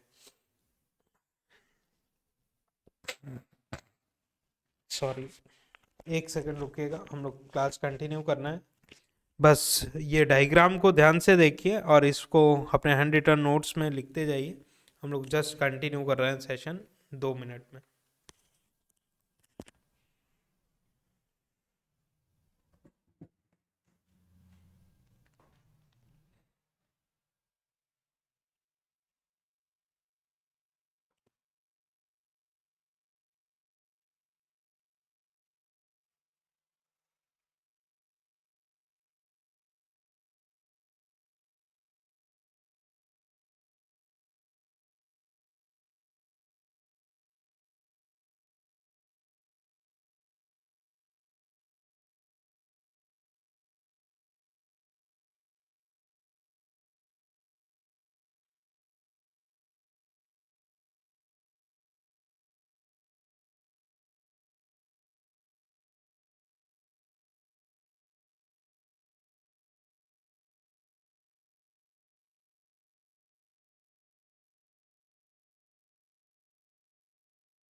हेलो।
तो attraction single when moving when type instrument इसका नाम है। और जैसे कि फिक्स्ड कॉइल हम लोगों ने यहाँ पे और यहाँ पे ड्रॉ किया हुआ था, उसी चीज़ को रीअरेंज किया हुआ है कि ये जो हॉरिजॉन्टली ड्रॉ किया हुआ था उसको ऐसे वर्टिकल रिप्रेजेंटेशन में रीड्रॉ करके रखे हुए हैं, राइट। और बीच में हम लोग आयरन रखते थे, राइट, कि दो कॉइल्स के बीच में मिडिल पोर्शन में हम लोग आयरन रखते थे जिससे आयरन में डिफ्लेक्शन हो सके।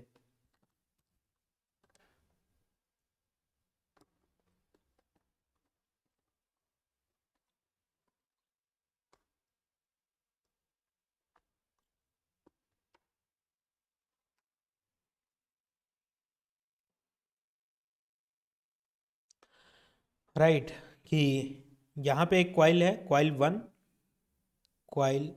1 एंड दिस इज कॉइल 2।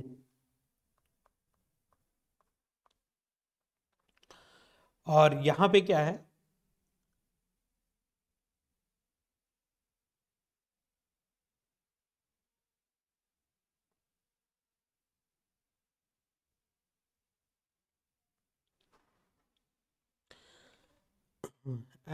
यहाँ पे एक कॉइल है, यहाँ पे दूसरी कॉइल है।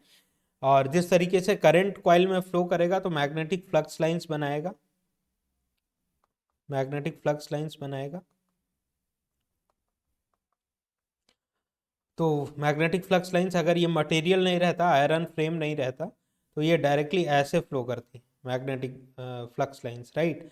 लेकिन इस मटेरियल के होने की वजह से ये कैसे फ्लो करेंगी, हाईली परमेबल पाथ के थ्रू कंप्लीट होंगे, करेंगे अपना पाथ, हाईली परमेबल पाथ के थ्रू अपना पाथ कंप्लीट करेंगे। लेट मी ड्रॉ प्रॉपरली,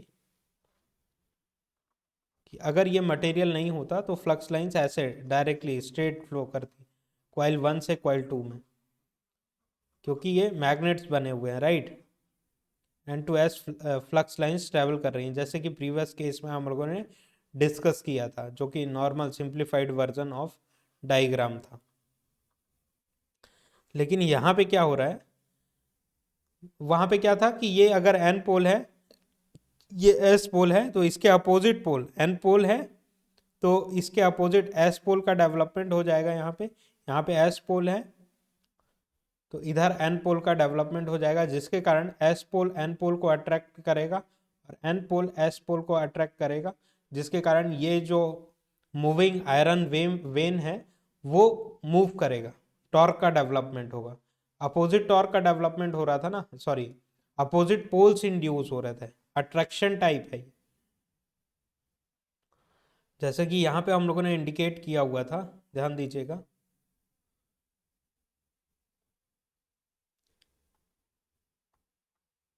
जैसे कि यहाँ पे हम लोगों ने इंडिकेट किया हुआ था,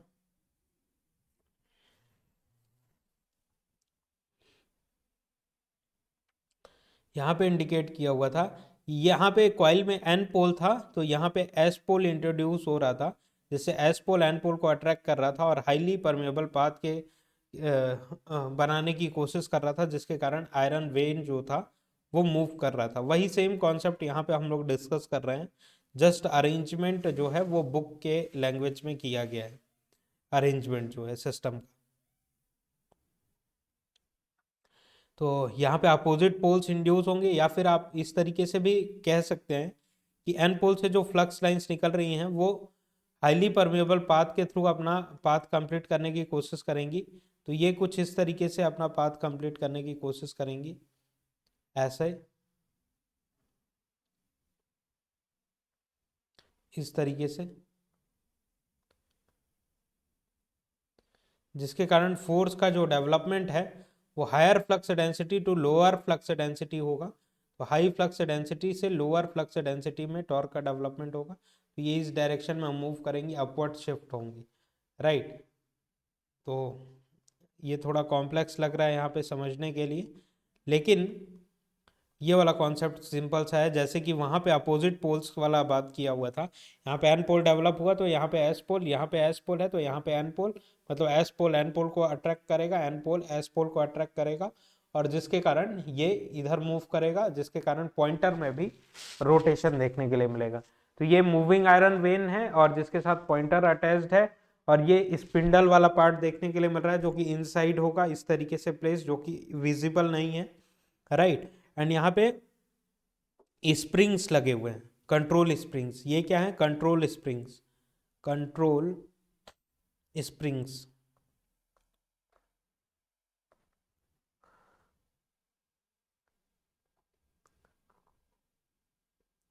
कंट्रोल स्प्रिंग्स है। तो स्प्रिंग कंट्रोल मैकेनिज्म या फिर ग्रेविटी कंट्रोल मैकेनिज्म हम लोग यूज कर सकते हैं, कि ग्रेविटी कंट्रोल में balance weight and control weight लगाए हुए जिसके थ्रू बैलेंस करेंगे। इसको बताने की जरूरत नहीं है, जो कि ऑलरेडी हम लोगों ने कंट्रोल मैकेनिज्म में ऑलरेडी डिस्कस किया हुआ है।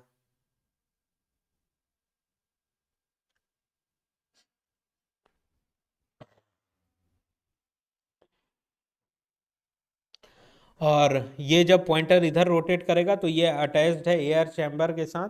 Air chamber, air friction damping यहाँ पे यूज़ किया हुआ है, कि ये इस तरीके से चैम्बर में पिस्टन अप एंड डाउन होगा, जिसके कारण एयर फ्रिक्शन के कारण इस पॉइंटर के ऑस्किलेशंस को कम करने की कोशिश करेगा। ये सारी स्टोरी यहाँ पे ओवर होती है।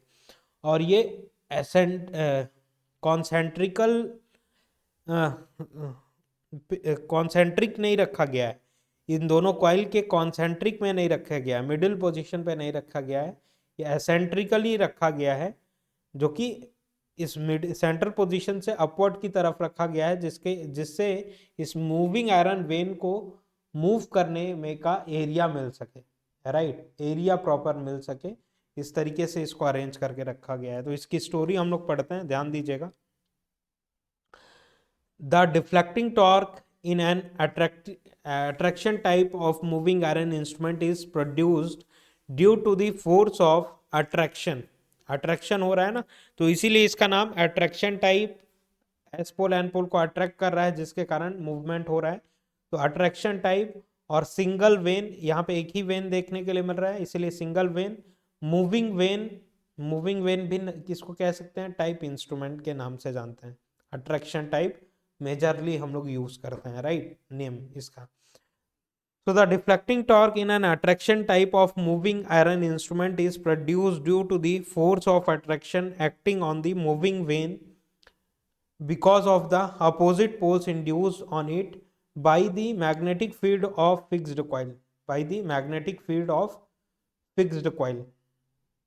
Second जो essential point है, the fixed system of this instrument consists of C-shaped, ये जो स्ट्रक्चर होता है फिक्स्ड कॉइल का, ये कुछ इस तरीके से होता है, ये कुछ इस तरीके से होता है, ऐसा ये सी शेप्ड स्ट्रक्चर में होता है, कि कॉइल 1 यहाँ पे, कॉइल 2 यहाँ पे, और ये पूरा सेटअप मिडिल में अरेंज करके रखा गया है। और आयरन वेन और जो स्पिंडल है वो सेंटर पोजीशन पे नहीं, एसेंट्रिकली पोजीशन रहता है अट्रैक्शन टाइप में। इसके आगे हम लोग पढ़ेंगे रिपल्सन टाइप, वहाँ पे कॉन्सेंट्रिक प्लेस किया जाता है, राइट। तो कॉइल 1 यहाँ पे है, कॉइल 2 यहाँ पे है, इनमें कॉइल्स प्रोवाइड किए हुए हैं, एयर कोर कॉइल्ड हैं, राइट, जिसके कारण एडी करंट लॉसेस ना हो सकें, एडी करंट्स को मिनिमाइज किया जा सके, कंप्लीटली एलिमिनेट किया जा सके। अदरवाइज आयरन, अगर हम लोग आयरन कोर इंडक्टर यूज़ करते तो वहाँ पे एडी करंट प्रोड्यूस होती, क्योंकि इसका खुद का ऑपरेटिंग फील्ड वीक है, और अगर उसी में एडी करंट लॉसेस होगा तो डिफ्लेक्शन में प्रॉब्लम क्रिएट होगा। इसीलिए एयर कोर ही हम लोग बनाए हुए हैं इसको, राइट, जिससे ऑपरेटिंग फील्ड इसका वीक होता है, मैग्नेटिक शील्डिंग की ज़रूरत होती है। तो सी शेप्ड स्ट्रक्चर के बीच में रखा हुआ है। The fixed system of this instrument consist of a she shaped insulating farmer on which insulating farmer है, राइट, एयर कोर्ड है।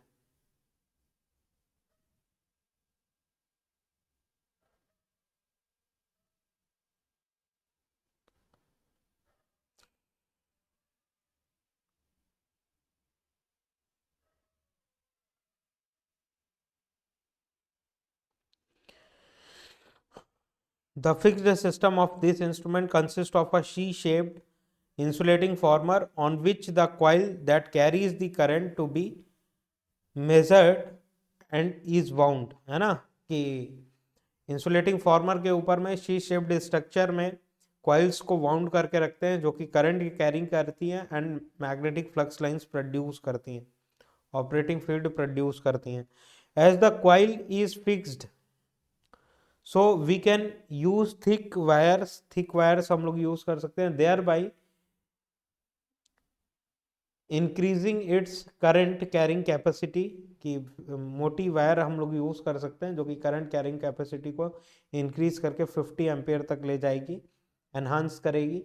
और विदाउट शंट और सीरीज मल्टीप्लायर रेजिस्टेंस हम लोग मूविंग आयरन का यूज 50 एम्पेयर तक के करंट को मेजर करने के लिए यूज कर सकते हैं। और अगर आपको फर्दर एनहांस करना है तो आप मल्टीप्लायर्स कनेक्ट कर सकते हैं।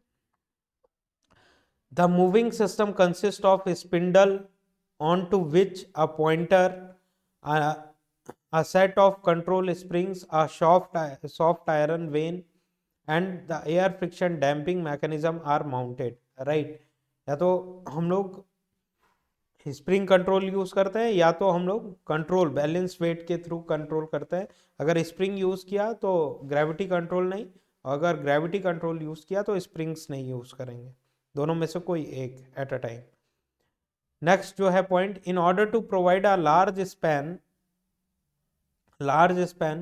For the pointer to deflect, pointer को डिफ्लेक्ट करने के लिए लार्ज स्पैन प्रोवाइड करने के लिए the moving system is placed eccentrically with respect to the central axis of the fixed coil.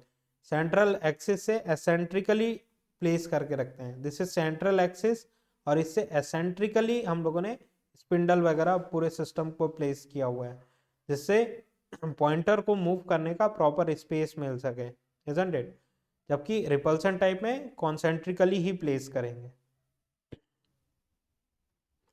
तो ये ओवर होता है।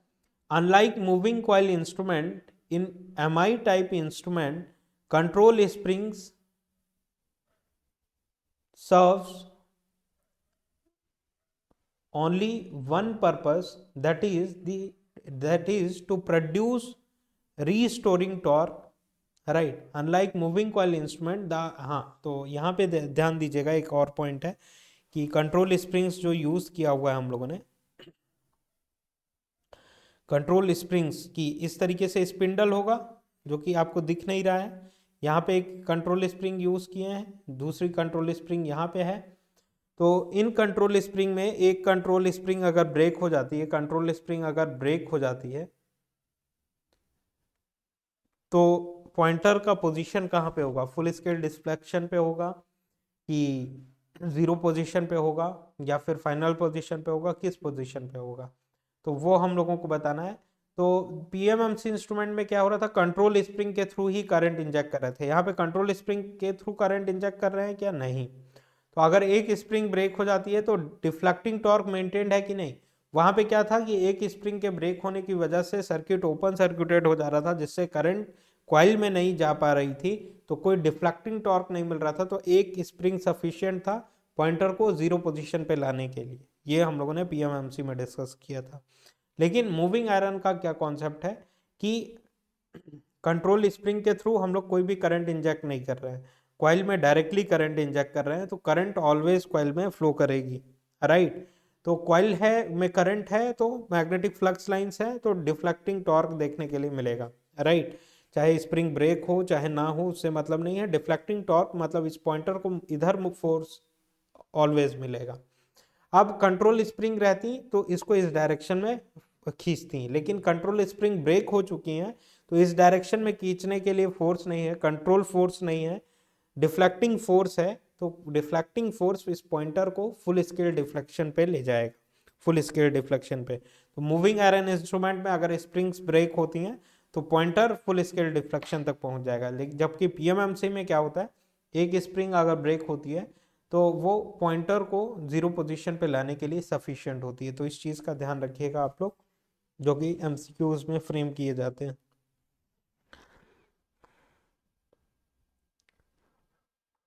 तो ये भी एक पॉइंट था important. Unlike moving coil instrument, in MI type instrument, control springs serves only one purpose, that is to produce restoring torque. Therefore, if a spring breaks, the pointer swings beyond the full scale deflection पे पहुंच जाएगा। ये इसका control spring का एक ही purpose होता है, restoring torque, control torque produce करना। वो करंट इंजेक्शन करने के लिए नहीं बनाई होती हैं, जो कि लोग पीएमएमसी में बना रहे थे फॉस्फोर ब्रॉन्ज मटेरियल का, जो कि करंट भी कैरी करे और रिस्टोरिंग टॉर्क भी प्रोवाइड करे। दो पर्पस थे वहाँ पे, यहाँ पे केवल एक ही पर्पस है कि कंट्रोलिंग टॉर्क प्रोवाइड करना, रिस्टोरिंग टॉर्क प्रोवाइड करना, राइट। तो नेक्स्ट हम लोग आगे बढ़ते हैं रिपल्सन टाइप में।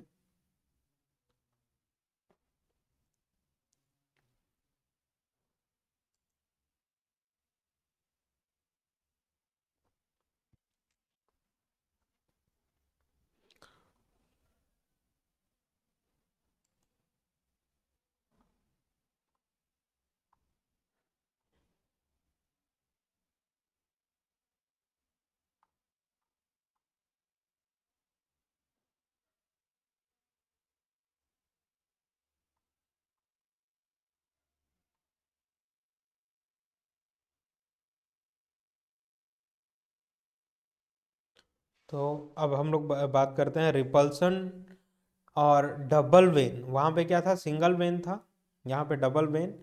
Fixed vane type of instrument, fixed vane, वहाँ पे क्या था, मूविंग वेन था, यहाँ पे fixed vane type of instrument. तो repulsion double vane fixed vane type of instrument के नाम से हम लोग इसको जानते हैं। तो इसकी थ्योरी रीड करते हैं। The deflecting torque in repulsion type of an instrument is produced by a force of repulsion between the fixed vane and moving vane because of similar poles on them induced by the operating magnetic field of fixed coil। तो इसको समझने की कोशिश करते हैं। इसका diagram कुछ इस तरीके से है, hope you it is visible to you. कि ये पूरा का पूरा सर्कुलर होता है, राइट। ये पूरा का पूरा, जैसे वहां पे सी शेप्ड स्ट्रक्चर यूज करते थे, यहाँ पे ये पूरा का पूरा सर्कुलर होता है। लेट मी टेल यू,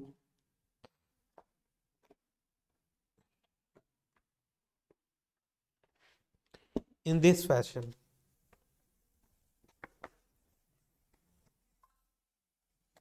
ये पूरा का पूरा ऐसा सर्कुलर रहता है। वहां पे क्या रहता था, सी शेप्ड स्ट्रक्चर।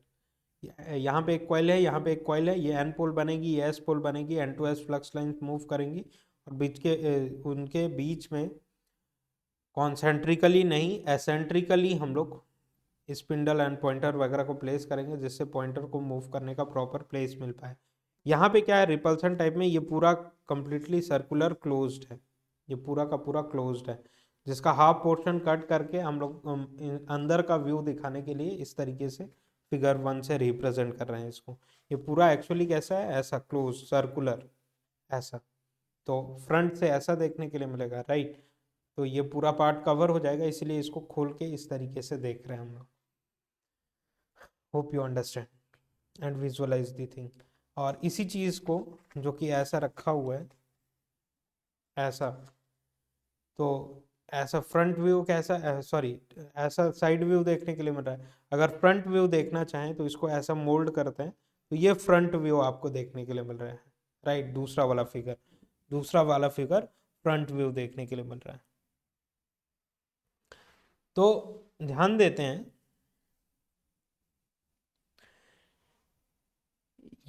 यहाँ पे ये पूरा का पूरा कवरिंग है इसका, जो कि कॉइल कहला रहा है। इसमें इस तरीके से कॉइल्स प्रोवाइड करते हैं। If you can visualise, let me draw the coil, कि यहाँ पे एक टर्मिनल है कॉइल का, और ये कुछ इस तरीके से वाउंड की गई हैं,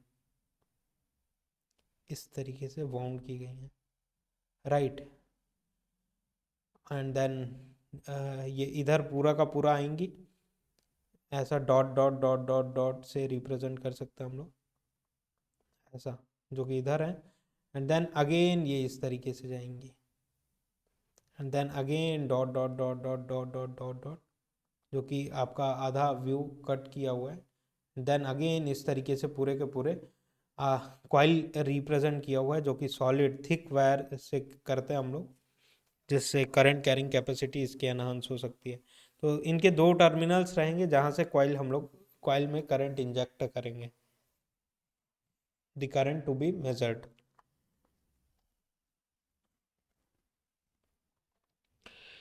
तो इसका ऑपरेटिंग प्रिंसिपल हम लोग समझने की कोशिश करते हैं कि यहाँ पे एक फिक्स्ड वेन है।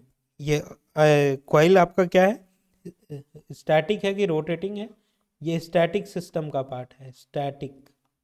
ये भी क्या है, स्टैटिक है ये कॉइल, राइट। एंड ये जो फिक्स्ड वेन है, ये फिक्स्ड वेन यहाँ पे अटैच करके रखी हुई है, कि कॉइल से टच होती हुई, कॉइल से ऐसे टच करते हुए हम लोग, लेट मी टेल यू, ऐसा आपको क्रॉस सेक्शनल व्यू देखने के लिए मिल रहा है। और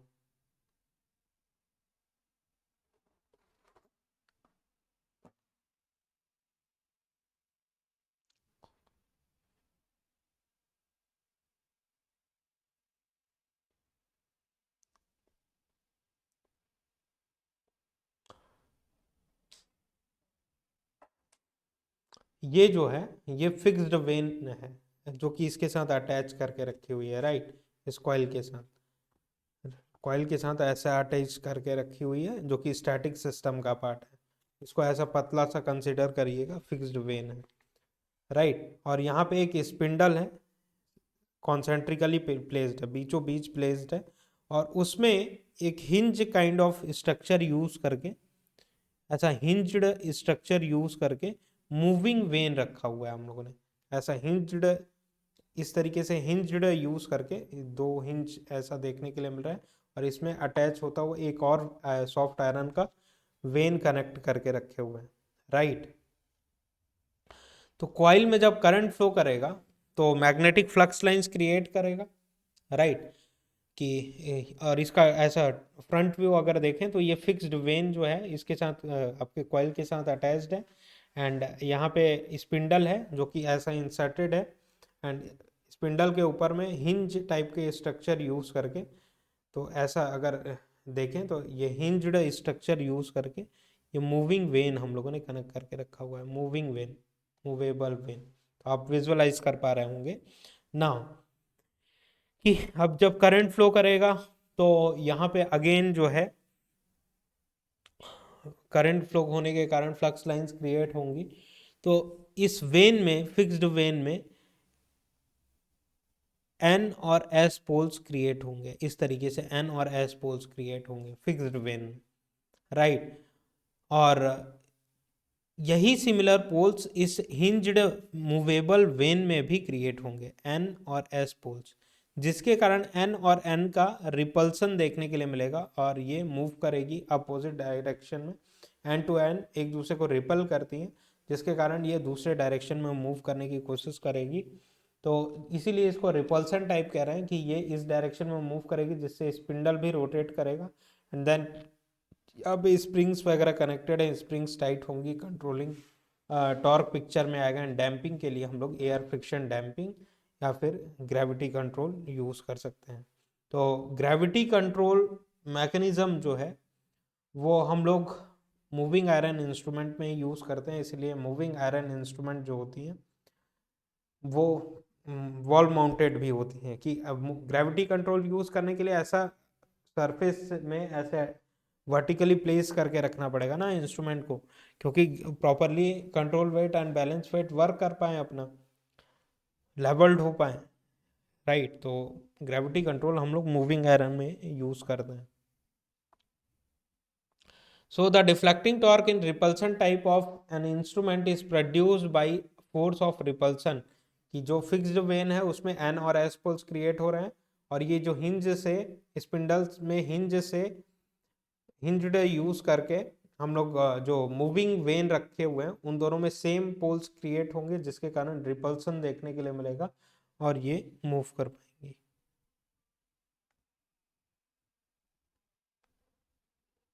कर पाएंगे। Hope you understand the point.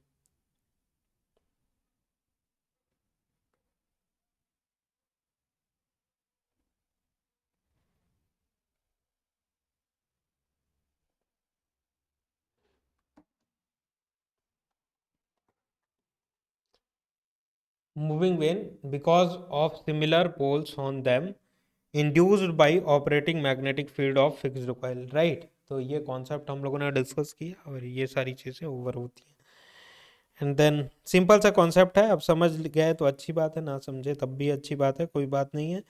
आपको इतना प्रैक्टिकली समझने की ज़रूरत नहीं है, because you are preparing for competitive examination where you need some concepts and some set of equations to solve the questions. The fixed system of this instrument consists of a fixed coil, क्योंकि ये इसमें कुछ है नहीं ऐसा समझाने के लिए, वो सारी चीज़ें सिंपल ही हैं कि इस तरीके से आपका कॉइल है, वहाँ पे मल्टी टर्न कॉइल प्रोवाइड की गई हैं, उनके दो टर्मिनल्स हैं जहाँ से करंट इंजेक्ट करेंगे, करंट फ्लो करेगा तो मैग्नेटिक फ्लक्स लाइंस क्रिएट करेगा, राइट। और यहाँ पे एक फिक्स्ड वेन रखा हुआ है सॉफ्ट आयरन पोल पीस का, सॉरी सॉफ्ट आयरन का, एंड ये भी सॉफ्ट आयरन का बना हुआ जो कि मूवेबल वेन है, जो कि स्पिंडल के साथ अटैच्ड है। अब इसमें एन और एस पोल्स इंड्यूस होंगे, एन और एस पोल्स इंड्यूस होंगे। ये जो मूवेबल वेन है उसमें भी एन और एस पोल्स इंड्यूस होंगे। एन और एन पोल एक दूसरे को रिपल करेंगे, जिसके कारण इस वेन में मूवमेंट देखने के लिए मिलेगा, जिससे स्पिंडल रोटेट करेगा। उसको कंट्रोल करने के लिए स्प्रिंग्स वगैरह हैं, ये सारी स्टोरी आपको पता ही है। और इस स्पिंडल के साथ पॉइंटर अटैच होकर है जो कि डिफ्लेक्शन इंडिकेट करेगा, सिंपल सी बात है, that's it. The fixed system of this instrument consists of a fixed coil and a vane that is non-magnetically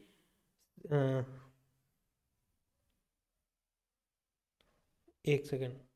The fixed system of this instrument consists of a fixed coil है, and a vane that is non-magnetically connected to its inner surface, कि इसके inner surface में कैसा है, इसके inner surface में ऐसा fixed coil, sorry fixed जो वेन था वो इस तरीके से प्लेस्ड है, नॉन मैग्नेटिकली कनेक्टेड है, मैग्नेटिक कनेक्शन नहीं देखने के लिए मिल रहा है, राइट।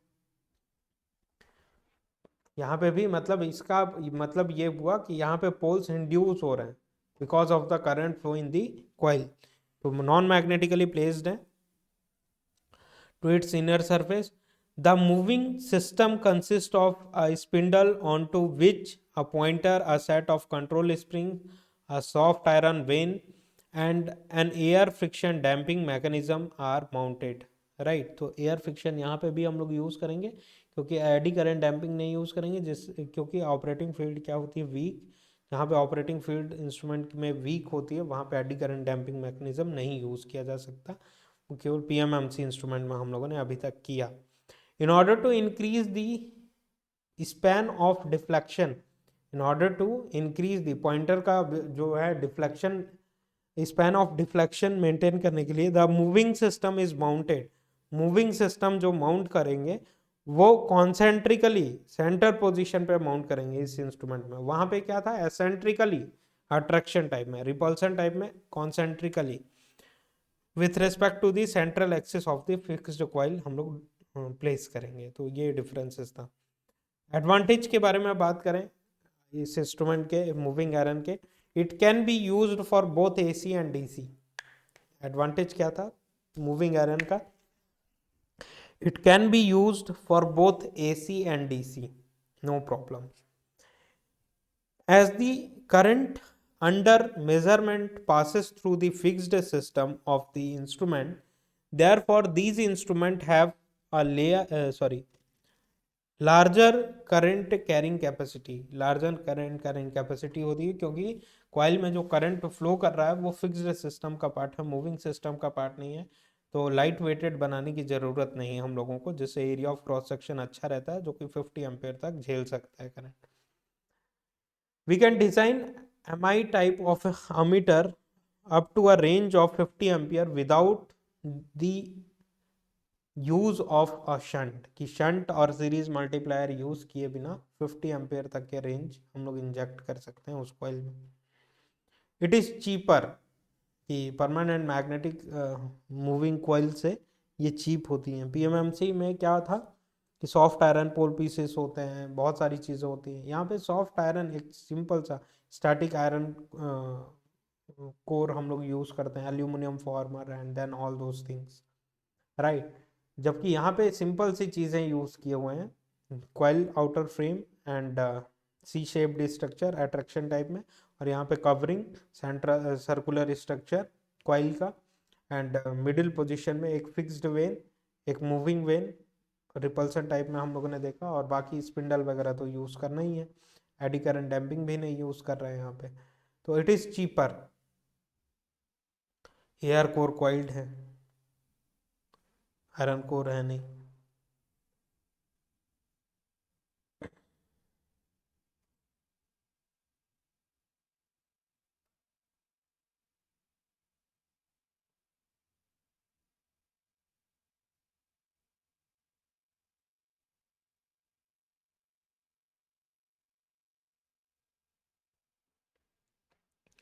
इसके डिसएडवांटेजेस के बारे में बात करें, ड्यू टू द डिफरेंट, एक second,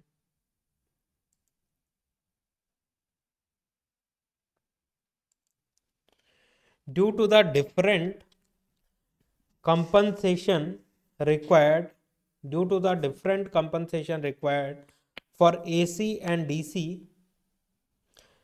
moving iron type of instrument will have different calibration for AC and DC parameters, right। तो ये वाला पॉइंट जो है वो हम लोग आने वाले सेशंस में समझते हैं।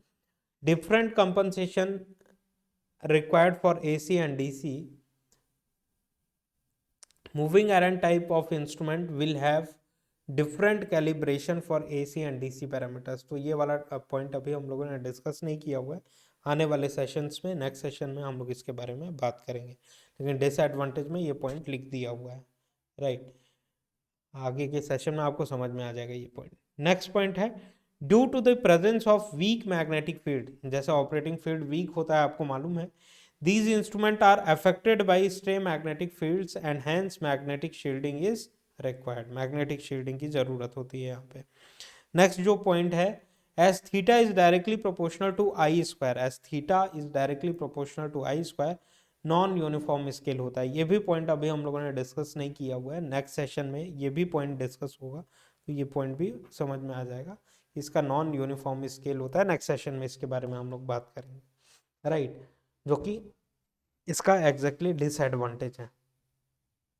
सोर्सेस ऑफ एरर के बारे में डिस्कस करें अगर, तो सोर्सेस ऑफ एरर क्या है common for AC and DC. तो पहले हम लोग सोर्सेस ऑफ एरर, जो कि प्रीवियसली हम लोग पीएमएमसी में डिस्कस किए हुए थे, तो sources of error common for both AC and DC discuss कर रहे हैं हम लोग, कि पहले एसी और डीसी मेजरमेंट दोनों के लिए साथ में डिस्कस करेंगे, and then only for AC measurement sources of error discuss करेंगे, किन किन रीजन से एरर प्रोड्यूस होते हैं। तो errors due to stray magnetic field, कुछ समझाने की जरूरत नहीं है, एक पॉइंट लिखा हुआ है, error due to stray magnetic field, magnetic field आएगी, इंटरनल ऑपरेटिंग फील्ड को अफेक्ट करेगी, जिसके कारण टॉर्क डिफ्लेक्टिंग टॉर्क में चेंजेस आएगा जिसके कारण एरर प्रोड्यूस होगा। तो ये समझाने की ज़रूरत नहीं क्योंकि already you have studied PMMC.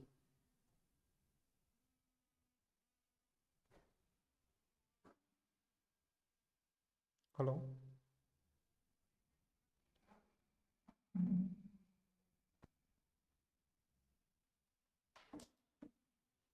Sorry for the interruption.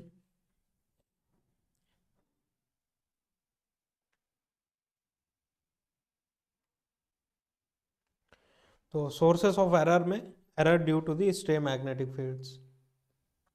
Just a second.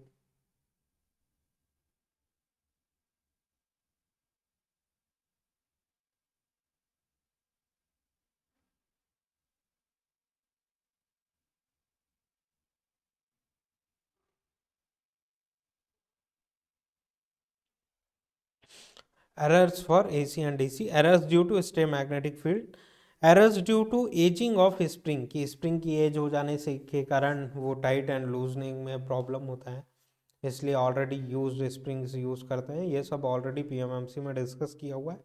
वही सारे सोर्सेस यहाँ पे भी एग्जिस्ट कर रहे हैं और ये एसी और डीसी दोनों में प्रोड्यूस होगा, राइट, ये सोर्सेस ऑफ एरर। नेक्स्ट जो पॉइंट है, errors due to the change in resistance of the fixed coil, errors due to change in resistance of fixed coil, कि due to change in resistance of the fixed coil, due to the heating effect of the electric current, कि obvious सी बात है जब coil में current flow करेगा temperature rise होगा, temperature coefficient के अकॉर्डिंग मटेरियल, जिस मटेरियल का आपने बनाया हुआ है कॉइल, उसके टेम्परेचर कोफिशिएंट के अकॉर्डिंग रेजिस्टेंस की वैल्यू चेंज होगी जिसके कारण एरर प्रोड्यूस होगा। नेक्स्ट जो पॉइंट है, errors due to hysteresis, errors due to hysteresis. तो नेक्स्ट सेशन में हम लोग हिस्टेरेसिस एंड एडी करंट्स के बारे में डिस्कस करेंगे कि एरर्स कैसे इसके थ्रू प्रोड्यूस होते हैं, लेकिन यहाँ पे एक पॉइंट लिखा हुआ है जो कि नेक्स्ट सेशन में हम लोग कवर कर लेंगे। एरर्स फॉर एसी ओनली, ये क्या थे, ये सारे सोर्सेस ऑफ एरर एसी और डीसी दोनों के लिए एप्लीकेबल थे। अब केवल एसी के लिए हम लोग बात करें तो errors due to eddy currents, errors due to eddy currents होंगे and errors due to the frequency, errors due to eddy current and errors due to frequency. तो ये एसी में होने वाले जो एरर्स हैं नेक्स्ट सेशन में हम लोगों को अंडरस्टैंडिंग बिल्डअप करेंगे। आज के सेशन में इतना ही, नेक्स्ट सेशन में अगेन हम लोग मिलते हैं ब्यूटीफुल कॉन्सेप्ट के साथ। तब तक के लिए धन्यवाद। और यहाँ पे हम लोग advantage disadvantage and sources of error cover कर लिए हुए हैं। नेक्स्ट सेशन में मूविंग आयरन से रिलेटेड ही कुछ और कॉन्सेप्ट लर्न करेंगे और फिर इस टॉपिक को कंक्लूड करेंगे कि अभी ammeter and volt meter discuss करना है मूविंग आयरन का। अभी तक हम लोग पीएमएमसी इंस्ट्रूमेंट, उसके advantage disadvantage and then PMMC ammeter, PMMC volt meter discuss किए। कुछ इसी सीक्वेंस में मूविंग आयरन भी कंप्लीट करेंगे and then ED type of instrument, electrodynamometer type of instrument की तरफ आगे बढ़ेंगे। आज के सेशन में इतना ही, नेक्स्ट सेशन में अगेन हम लोग मिलते हैं ब्यूटीफुल कॉन्सेप्ट के साथ। तब तक के लिए धन्यवाद।